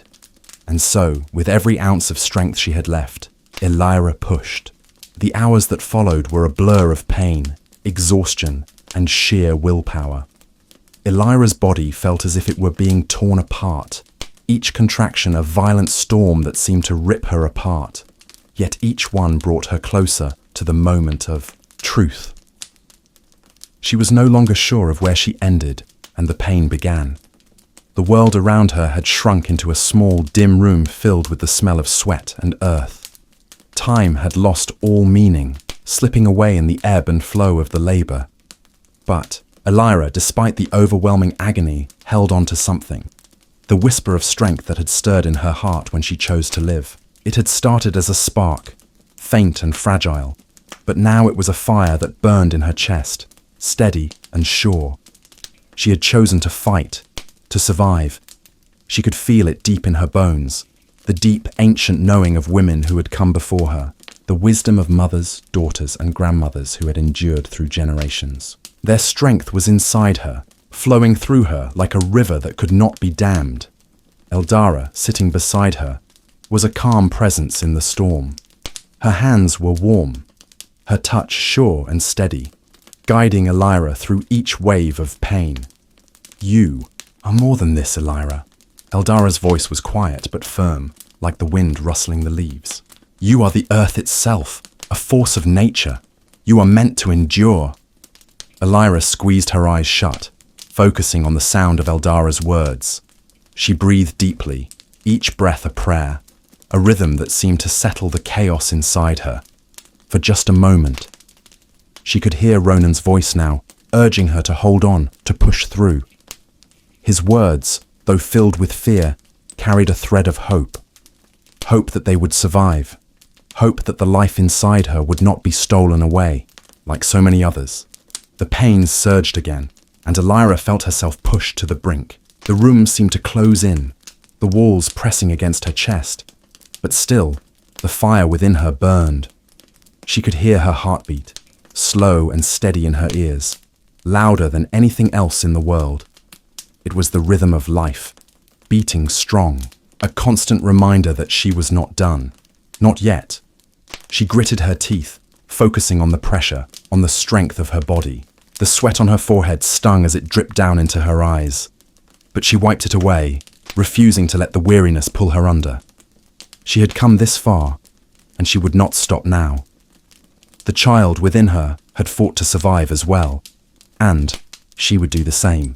The door creaked open, and Father Lorcan, the village priest, stepped into the room. His face was pale, drawn, his eyes filled with worry as he approached the bedside. Elira had heard the stories of the priest's own struggles, his silent fight with the doubts that had taken root in his soul as the plague ravaged the village. He was a man of faith, but even faith had begun to feel fragile in the face of such suffering. "Elira," Father Lorcan murmured, his voice shaky.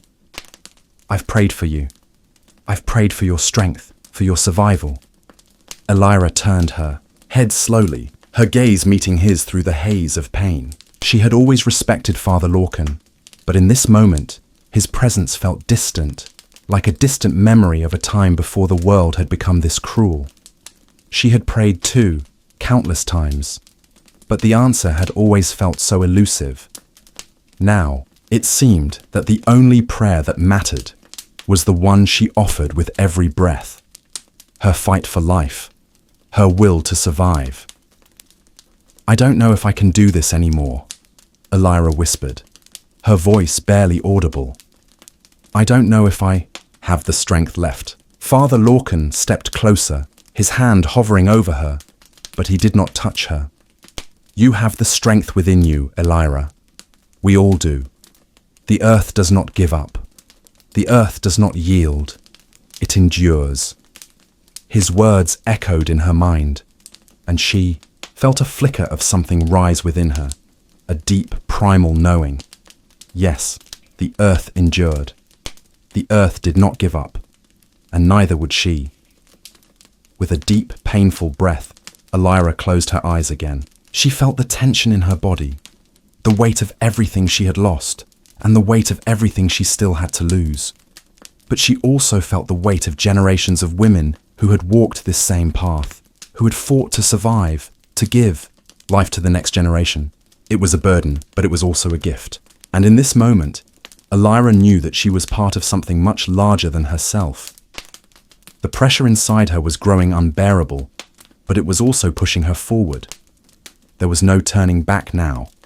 "Push," Eldara urged, her voice calm and steady. "It's time." With those words, Elira found the strength to push. It wasn't easy. It was harder than anything she had ever done. Her body screamed with the effort, but she refused to give in. With every push, she could feel the life inside her moving closer to the world outside. The pain was unbearable, but there was something more now, something that surged with each breath, with each cry, with each desperate plea to survive. And then, in one final agonizing moment, the pain shifted. It was no longer just pain. It was a release, a letting go. Elira felt the world shift beneath her, and then there was silence. The room was still. The weight of the world lifted, if only for a moment. A cry broke through the silence. The baby, her child, alive. Tears filled Elira's eyes as Eldara placed the tiny, wriggling body into her arms. The child was fragile, wet with the remnants of birth, but it was alive, breathing, crying, grasping for the air it had never known. Elira held her baby close, her heart swelling with a love so fierce, so raw, that it overwhelmed her. It was not the end of her struggle, nor the end of her sorrow. The plague still haunted the village, and the trials of life were far from over. But in that moment, Elira knew she had won. She had endured. She had lived. The earth had not given up on her, and neither had she. The first light of dawn crept through the cracks in the cottage walls, casting long golden beams across the worn floorboards. The fire in the hearth had burned low, its embers glowing faintly in the early morning haze. The room was still, save for the quiet sound of the baby's gentle breathing now nestled in Elira's arms. Her body was spent, exhausted beyond measure, but she could not bring herself to rest. Not yet. Elira gazed down at her child, her heart swelling with a love so pure, so overwhelming, that it filled the very room. The tiny life she held in her arms was warm and fragile, a living testament to her survival. For the first time in what felt like an eternity, she could breathe without fear, without the weight of sorrow pressing down on her chest. She had fought for this moment, and it was hers. Ronan, still seated beside her, had not moved since the child's first cry. His eyes were fixed on his wife and the new life they had brought into the world. There were no words between them. None were needed. His silent gratitude spoke volumes, and Elira could feel it in the way he gently brushed a strand of hair from her forehead, his touch tender and reverent. She had carried this family, this life, on her back for so long, but now it felt as though they had truly come together. The quiet peace of the morning was broken by the soft creaking of the door. Eldara stepped into the room, her face a mixture of exhaustion and relief. She had been with Elira throughout the night, guiding her through the labor with her steady hands and calm wisdom. And now, as she took in the sight of Elira holding her child, there was a glimmer of something like pride in her eyes. "You did it," Eldara said softly, her voice filled with reverence. "You did what no one else could." Elira smiled weakly, her eyes never leaving the child in her arms. "It wasn't just me. It was the earth. The women before me, all of them, standing with me." Eldara nodded, her eyes moistening. "Yes, you carry the strength of every woman who has ever lived." For a moment, the weight of Elira's struggle, her fear, her grief, seemed to lift. She had been carrying the sorrow of generations on her shoulders. But now, as she looked at her child, it was as though all that pain had been transformed. The darkness of the plague still lingered in the village, its shadow cast over everything. But for Elira, there was a spark of something new, a glimmer of hope. The child stirred in her arms, and Elira smiled, her heart swelling with a tenderness she had not known in so long. The baby's tiny hand reached out, grasping her finger, as if already seeking comfort, seeking life. Her gaze shifted to the window, where the first light of the day had begun to stretch across the land. The world outside was still marked by the plague, the village still mourning its losses, but there was something different in the air now, something that had not been there before. A new beginning. "Elira," Ronan's voice was low, his hand resting gently on her shoulder. "We've been through so much, but I know we'll make it through this, together." She looked up at him, her eyes filled with both exhaustion and determination. "We will. We've survived the storm. Now we face the dawn." The door creaked, open again, and Father Lorcan entered, his face drawn, but softened by the sight of the new life in Elira's arms. He stepped forward slowly, as if unsure of his place in this moment of quiet joy. "Elira," he said, his voice soft, almost tentative, "I prayed for you. I prayed that the Lord would guide you through this, and that you would find strength. But I see now that strength comes not from prayer alone, but from the will to live, from the love we carry within us." Elira met his gaze, her eyes filled with the quiet wisdom of one who had endured the worst and emerged stronger for it. "Father," she said, her voice steady, "sometimes faith isn't just about what we're given. It's about what we choose to carry within us, even when it seems impossible." Father Lorcan nodded, a faint smile tugging at the corners of his lips. "Perhaps you are right. Perhaps in the end, it is the will to live that is the greatest gift we are given." For a moment, the room fell into a peaceful silence. The storm had passed. The plague still loomed over the village, its grip tightening with every passing day. But in this small cottage, a new life had begun. Elira, with her strength, her faith, and the love of those around her, had survived. She had carried the burden of loss and emerged from the darkness, stronger than she ever knew she could be. And with that strength, she would carry this new life forward, a symbol of hope for the village, a beacon in the midst of the suffering that still surrounded them. Elira looked down at her child, a tear slipping down her cheek. This child, this fragile, perfect being, was a new beginning, a sign that even in the darkest of times, there could be light. The storm had passed, and the dawn had arrived. And in that quiet moment, with the first rays of the sun breaking over the horizon, Elira knew that no matter what trials lay ahead, she would face them with the strength of the earth beneath her feet and the love of those who walked beside her. The first rays of morning light filtered through the wooden shutters of Isolde's small cottage, casting long shadows across the stone floor. Her breath came in shallow, nervous gasps. The child was coming. She could feel it in the pit of her stomach, a deep, primal ache that pulsed like the beating of a heart. It was the ache of life itself, and she welcomed it. Isolde's mother had died giving birth to her brother. The fear of death had always lingered at the edges of her mind, but her faith in God, in the saints, in the promises of a better life beyond this world, had kept it at bay. Today, though, it seemed as though the fear was closer than ever. The pain was unlike anything she had ever known. It twisted her body, squeezing her ribs, crushing her chest, making her head spin with dizzying intensity. The midwife, Agnes, was bustling about the small room, preparing her herbs and tools, but Isolde barely noticed. Her eyes were closed, her hands gripping the rough wool of the bedclothes. Her mind was somewhere far away, transported by prayer. She whispered under her breath, invoking the name of Saint Agnes, asking for her intercession. The saint had been a protector of women, a symbol of purity and strength. If any holy being could help her through this trial, it was Saint Agnes. Isolde knew the child would not survive without the blessing of God. She could feel it, deep in her bones.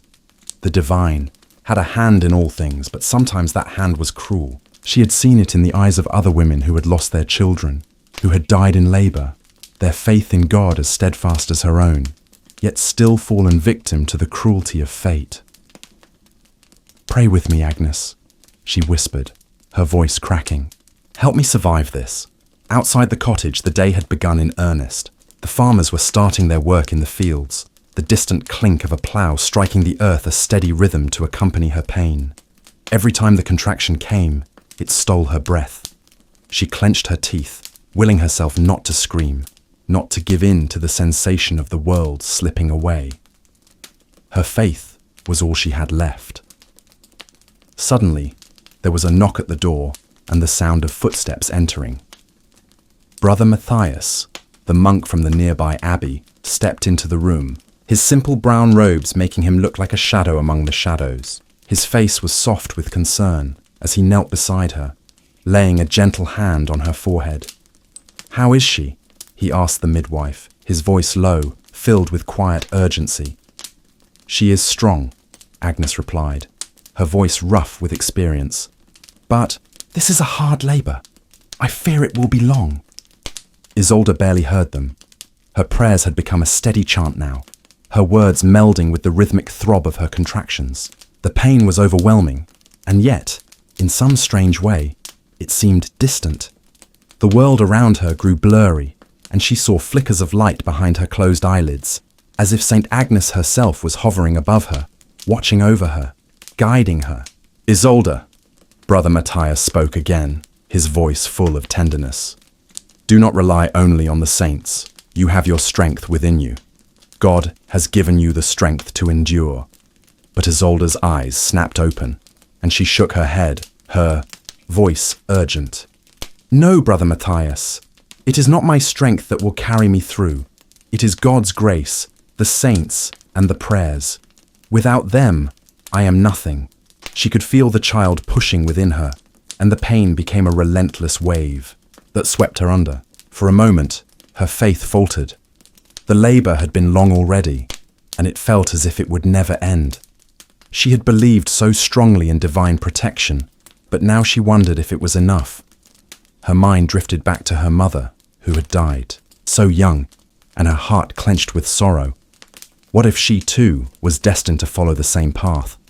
Was her life truly in the hands of the divine, or was it just an illusion, a cruel game of fate? But as the next contraction came, a wave of clarity washed over her. She squeezed her eyes shut and began chanting again, louder now, pleading with St. Agnes, asking for her intercession. She could not lose faith. Not now. The room seemed to grow warmer, the walls closing in on her, but the pain was no longer as sharp. It was a distant ache, as if the world itself was suspended between life and death, and she was at the center of it all. "Help me, St. Agnes," Isolde whispered, again, her voice breaking as the final wave of pain crashed through her. "Give me the strength to bring this child into the world." The hours passed, each one stretching into eternity. The light outside shifted as the sun climbed higher in the sky, its warmth spilling into the cottage. Isolde's body, soaked in sweat, trembled with each contraction. She could feel the pressure building, the child's head inching closer to the world.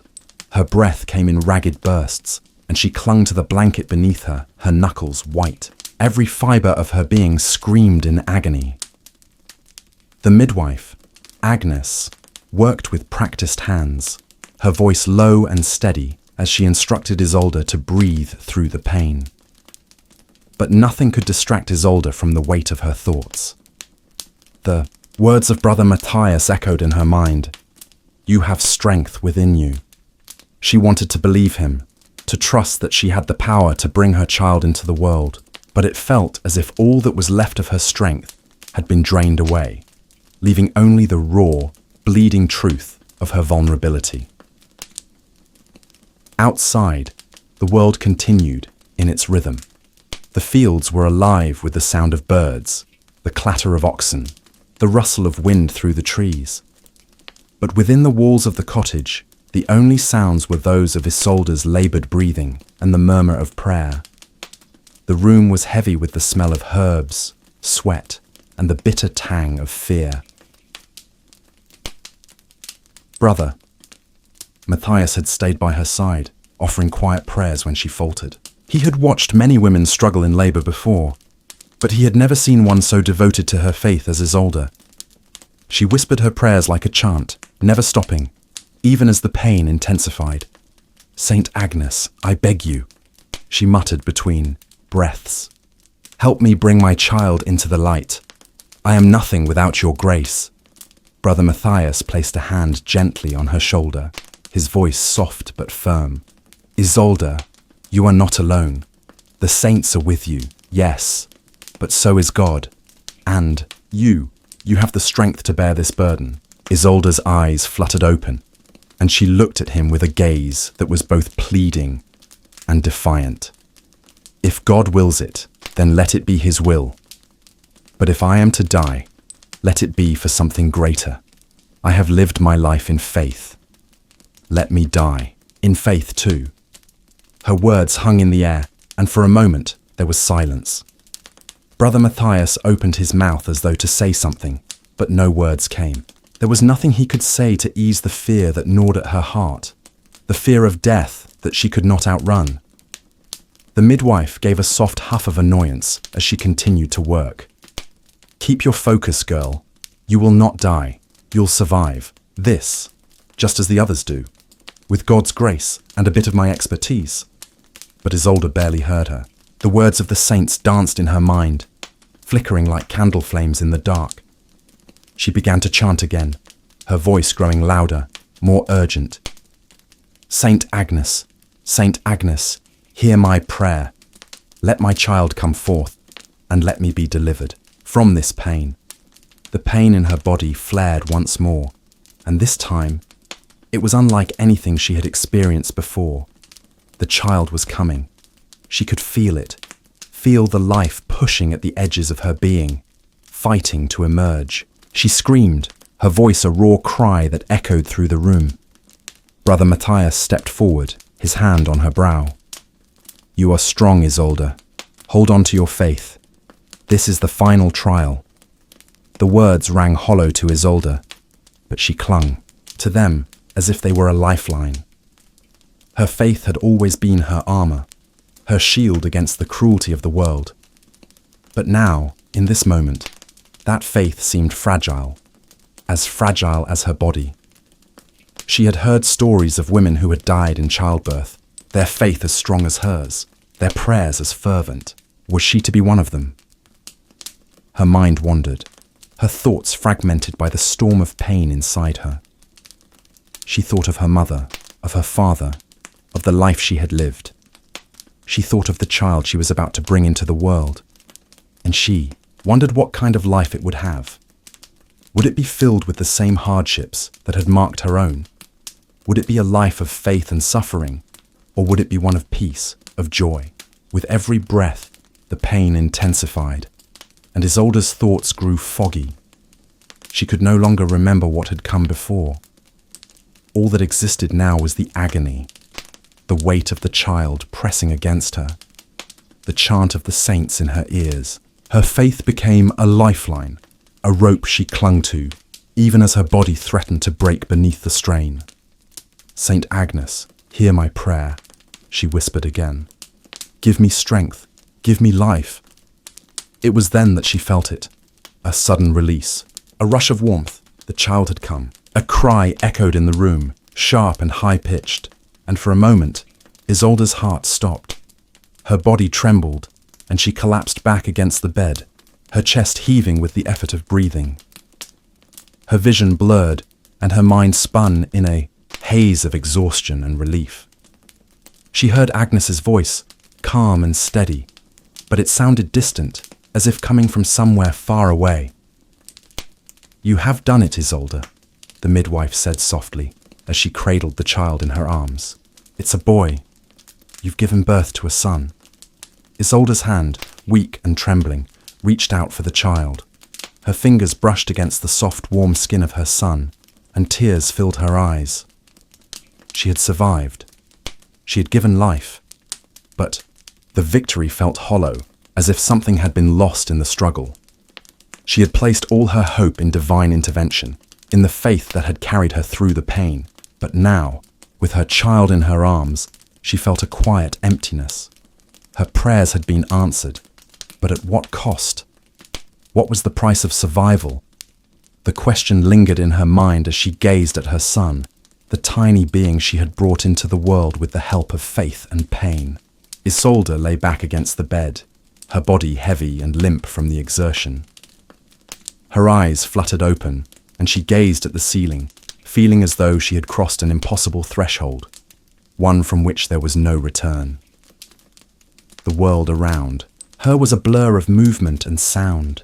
Agnes, the midwife, cleaning the child, Brother Matthias murmuring prayers, the faint rustle of the wind outside, but none of it seemed real. Her son, was cradled in Agnes's arms, tiny and fragile. His cries had subsided, replaced by a soft, steady breathing. The child she had prayed for, the child who had come into the world with the grace of Saint Agnes by her side, now lay in the world she had known all her life, a world filled with hardship, suffering and uncertainty. Isolde's heart fluttered in her chest as her gaze fixed on the baby. She wanted to feel joy, to feel elation at the miracle of his birth, but there was a heaviness in her chest, a deep, gnawing sensation that she couldn't shake. Had she truly been saved by divine intervention, or had fate simply allowed her to survive, like a leaf caught in a river's current? Brother Matthias knelt beside her, his presence a soft comfort. He touched her forehead gently, his voice full of reassurance. "You've done it, Isolde. You have given birth to a child. You are a mother now." Her breath hitched in her throat, and she turned, her head slowly meeting his gaze. There was pride in his eyes, but also something else. A concern, a question he dared not ask aloud. "But at what cost?" she whispered, her voice barely audible, more to herself than to him. He looked away, his expression unreadable. "It is a gift from God, Isolde. To give life is the highest calling." She closed her eyes, a tear slipping down her cheek. "It feels like a burden." Her voice cracked as she spoke, the words heavy with the weight of her pain. "I have given so much, and yet I feel empty. It is not as I imagined." Brother Matthias sighed, and for a moment he said nothing. His hand rested on her shoulder, his touch warm and steady. "It is the way of the world," he said quietly. "The road of faith is not without its trials. To give life, to endure suffering, is to walk the path of grace. But it is not always easy to see the grace through the pain." She swallowed hard, the weight of his words sinking into her chest. The pain she had endured, the fear that had clung to her every moment, had brought her to this point. But now that the child was here, alive and breathing, she found herself asking whether it had been worth it. She glanced at the midwife, who was busying herself with cleaning the baby, murmuring soft words to him. Agnes had always been pragmatic, never one for religious devotion, and yet even she had acknowledged the presence of the divine in the room. But what was it all for? Was this child truly a blessing from God, or had she simply survived by chance? Isolde's eyes flicked to her son once more. His face was still contorted in the remnants of his newborn cries, his tiny fists clenched, and for the first time Isolde felt a stirring of something close to love, a fierce, overwhelming instinct to protect him, to keep him safe. But beneath that feeling, there was also a quiet terror. What kind of world was she bringing him into? "What if I cannot protect him?" she whispered, the words slipping from her lips before she could stop them. "What if the world takes him from me, just as it took my mother?" Brother Matthias didn't answer immediately. Instead, he looked at her with a kind of sorrow in his eyes, a sorrow that mirrored her own. "You are not alone in this," he said softly. "You have God, and you have your faith. You are stronger than you know." But Isolde wasn't sure. She believed him. How could she? Faith had carried her through the darkness of childbirth. Yes, but what about the darkness beyond? What if the pain she had endured wasn't just physical, but spiritual? A trial that would continue long after her body healed. Her thoughts were interrupted by the sound of the baby's cry. Isolde turned her head sharply, her heart skipping, a beat. The midwife, her face creased with concern, was holding the child to her chest, trying to soothe him. "There is something wrong," Agnes said, her voice sharp. "The child, he is not breathing well." Isolde's heart froze in her chest. Panic surged through her as she tried to sit up, but her body refused to obey. She was too weak, too spent. All she could do was watch as the midwife worked quickly, her hands moving with practiced precision. "Agnes, what is it? Is he going to be all right?" Isolde's voice trembled, her words a desperate plea. Agnes looked over at her, her face tight with worry. "He's struggling. He's not taking his breath properly." Brother Matthias was at her side in an instant, his hands clasped together in prayer. He began to murmur words under his breath, but Isolde's mind was racing. She couldn't lose him, not after everything. Not after the faith she had placed in Saint Agnes, not after the agony she had endured. "Saint Agnes, help us!" She cried out, her voice a desperate, pleading wail. "Please, do not take him from me." The room was heavy with silence, the tension thick in the air. Time stretched, endless and cruel. Isolde's heart pounded in her chest, the fear consuming, her, drowning her in its weight. The baby's cry had quieted, and she could no longer tell if he was breathing at all. The seconds dragged on like hours, each one a torment. Finally, the midwife let out a long breath. "He's breathing. Weakly, but he's breathing." Isolde collapsed back against the bed, her body racked with exhaustion and relief. The baby was alive. He had survived, but the terror that gripped her heart would not loosen its hold. How long could this fragile life last? How many more trials would she have to face? Brother Matthias placed his hand on her arm, his voice low. "Faith is a journey, Isolde. It does not end with one trial. It continues, through every breath, through every moment. You must walk it with strength and with love. But Isolde wasn't sure she had the strength anymore. She wasn't sure she could keep walking, not in a world so uncertain, so full of pain. All she knew was that her son was alive, and that was both a blessing and a burden. The days that followed the birth were a blur for Isolde. The pain of labour had subsided, but it had left a different kind of ache in its wake, one that she could not name. Her body, though healing, was still weak, and her mind seemed fractured, torn between the raw reality of motherhood and the deeper, more elusive questions that plagued her spirit. Her son, whom she had named Thomas, was small and fragile, his tiny hands curling around her fingers with surprising strength. He cried often, his wails piercing the silence of the cottage. Isolde would hold him close, rocking him gently, whispering prayers to him. But the fear never left her. There were moments when she feared the darkness would come for him, as it had for so many others. She had given birth in faith, believing that God's grace would guide her through the pain. But now that she had survived, she found herself questioning that very faith. Brother Matthias visited often, offering his prayers and counsel.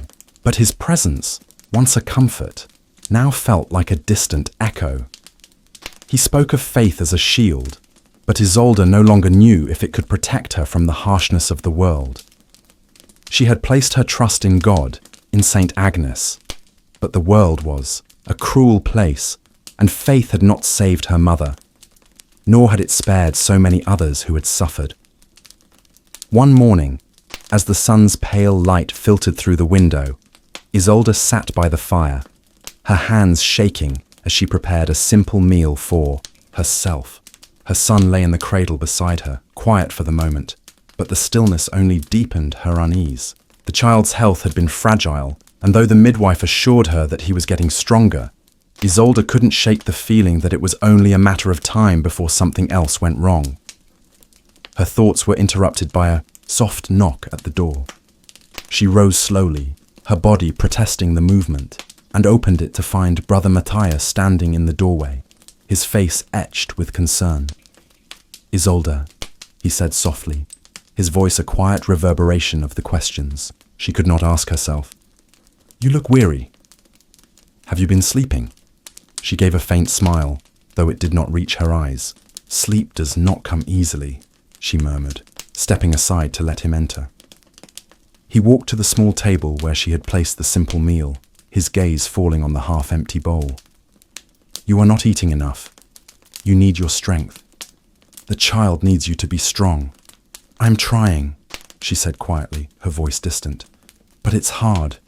There's always something inside me that feels empty." Brother Matthias sat beside her, his presence a calm contrast to the storm raging within her. He placed a hand on her shoulder, a gesture of comfort, but it only seemed to highlight the growing gulf between them. His faith was strong, a beacon that guided him through the storms of life, but hers was faltering, slipping away like sand through her fingers. "Isolde," he began, his voice hesitant, "I know you are struggling. I know the burden of motherhood weighs heavily on you, but you must remember that faith is not just something we turn to in times of joy. It is something we carry with us, even in the darkest moments." She shook her head, her chest tightening as the words rose in her throat. "I don't know if I can do it, Matthias. I don't know if I can carry this burden anymore. I wanted to believe that God would guide me, that my faith would be enough to protect him. But every time I look at him, I wonder, what if I'm not?" "Enough!" He reached out, gently taking her hand in his. "You are enough, Isolde. You have already shown great strength by surviving the trials you've faced. You are a mother now, and that is a sacred role. But you must also remember that your strength does not come from you alone. It comes from God." Isolde's breath caught in her throat as she pulled her hand away, her eyes brimming with tears. "But God did not save me, Matthias. I believed with all my heart that he would, but my mother died. My father has forgotten the ways of faith. And now She broke off, unable to say the words that clawed at her throat. Brother Matthias watched her carefully, his expression softening. You think your suffering means you are abandoned by God, but suffering is not a sign of His absence. It is a sign that you are walking the path that so many before you have walked, the path of faith, even in the face of pain. Her heart tightened at his words, but she could not bring herself to believe them. I do not feel God's presence in my pain, she whispered, the words coming out in a strangled sob. I feel nothing but fear. Fear of losing him. Fear that I will fail him just as I have failed my mother. Brother Matthias remained silent for a long time, his gaze thoughtful. Finally, he stood, his hand still resting lightly on her shoulder. Faith is not a guarantee that we will be spared from suffering, but it is the assurance that we are not alone in it. You are not alone, Isolde. As he spoke, Isolde could hear the faint cries of her son from the cradle. The sound twisted in her chest, and she rose unsteadily to her feet, her legs weak beneath her. Her son had become both her reason for hope and her greatest source of fear. She went to him, her hands trembling as she lifted him into her arms. She looked down at him, his tiny face scrunched in discomfort, his fists clenched in frustration. And in that moment, something stirred within her, a flicker of love so fierce, so overwhelming, that it nearly brought her to tears. Perhaps, just perhaps, there was still hope.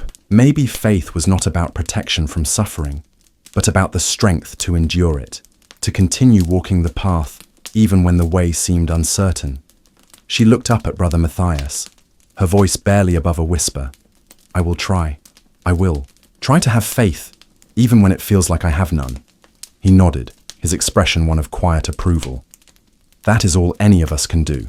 Weeks passed, and the seasons began to change. The air grew colder, and the first hints of autumn began to paint the landscape with the warm colours of dying leaves.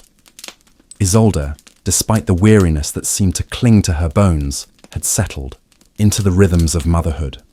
Thomas was growing stronger, his cries less frequent, his hands grasping at the world around him with increasing curiosity. She had learned to care for him in the way a mother does, feeding him, holding him, rocking him to sleep under the dim light of the hearth. But even as she found solace in the routine, the questions that had plagued her from the moment of his birth still lingered, like shadows just beyond her reach. Was she enough? Was faith enough? Had her survival been a miracle, or simply the result of the cruel indifference of the world? One evening, as the first stars began to twinkle in the darkening sky, Isolde sat by the fire, cradling her son in her arms. The room was quiet, except for the soft crackling of the flames, the air thick with the scent of burning wood. Brother Matthias had left earlier that day, his prayers for her and Thomas no longer a daily presence, though they lingered in her heart like a faint echo. She had not seen him for days, and though she missed his words of comfort, she knew that his absence was part of the process of moving forward, learning to find her own path, her own strength. Thomas stirred in her arms, his small fingers curling around her sleeve, and for a moment, Isolde simply watched him, her heart swelling with a mixture of love and fear.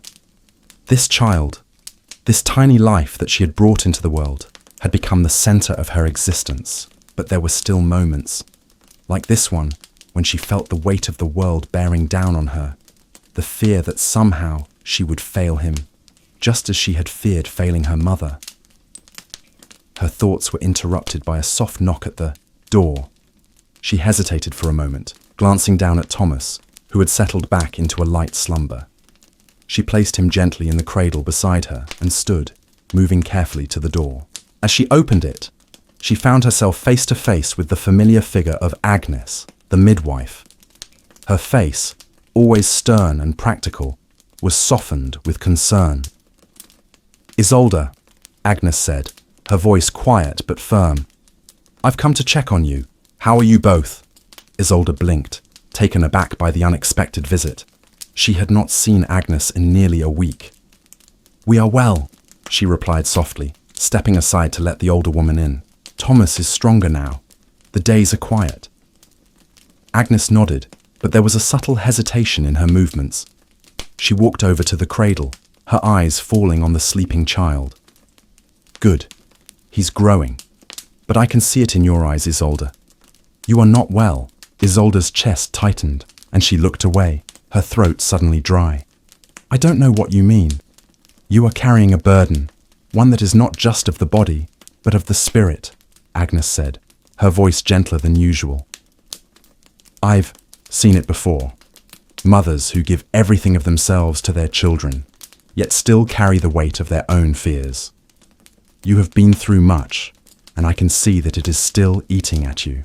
Isolde felt a lump rise in her throat, but she swallowed it back, shaking her head. I have tried to be strong, for him, for myself, but sometimes it feels as though I am nothing but a vessel for my own fear. Agnes's eyes softened, and she moved to sit beside her. She said nothing for a long time, but when she finally spoke, her words were gentle but firm. Faith is not something that comes easily, Isolde. Not for anyone. It is not a shield against suffering. It is the courage to continue even when the world feels like it is crumbling around you. And you, my dear, have that courage. Isolde looked at her, confused. But how do I know? How can I be sure that it is enough? That I am enough? Agnes met her gaze, her eyes full of wisdom and a quiet sorrow. You will never be sure. Faith is not about certainty. It is about trust. Trust that, even in the dark moments, there is light somewhere, even if it is faint. You have been through the darkness, and yet you have brought new life into this world. That is no small thing. Isolde's chest tightened as she absorbed her words. I don't know how to believe in that kind of faith, the kind that doesn't promise me anything. I want to know that he will be safe, that I will be strong enough for him. You already are strong enough, Agnes said softly. Even if you don't see it yet, you've been walking the path of motherhood, not with the expectation of perfection, but with the humility to keep going, even when you're uncertain. That is enough. Isolde sat in silence for a long moment, her heart heavy with everything Agnes had said. There was a quiet kind of peace in her words, a peace that didn't promise an easy road ahead, but offered comfort in the idea that perhaps, just perhaps, she was already walking the right path, even if she didn't always feel it. As she looked over at Thomas, sleeping peacefully in the cradle, her heart filled with something softer, something gentler. It wasn't the certainty she had once sought, but it was enough, a quiet trust that, despite the pain, despite the fear, she was not alone in this journey. Agnes rose from her seat, moving towards the door. Before she left, she turned back to Isolde, her expression warm but knowing. Remember, Isolde, faith is not about having all the answers. It is about the willingness to live with the questions. Isolde nodded, her heart a little lighter, her spirit a little steadier. She didn't have all the answers, but maybe she didn't need them. She had faith enough to continue, even in the midst of her fear. As the door closed behind Agnes, Isolde returned to her son's cradle, her hand hovering above him. Her faith wasn't perfect, it wasn't guaranteed, but it was hers, and it was enough to carry her through, step by uncertain step. And with that, she closed her eyes, offering a silent prayer, not for the certainty of life, but for the strength to face whatever came next. For herself, for Thomas, for the path ahead.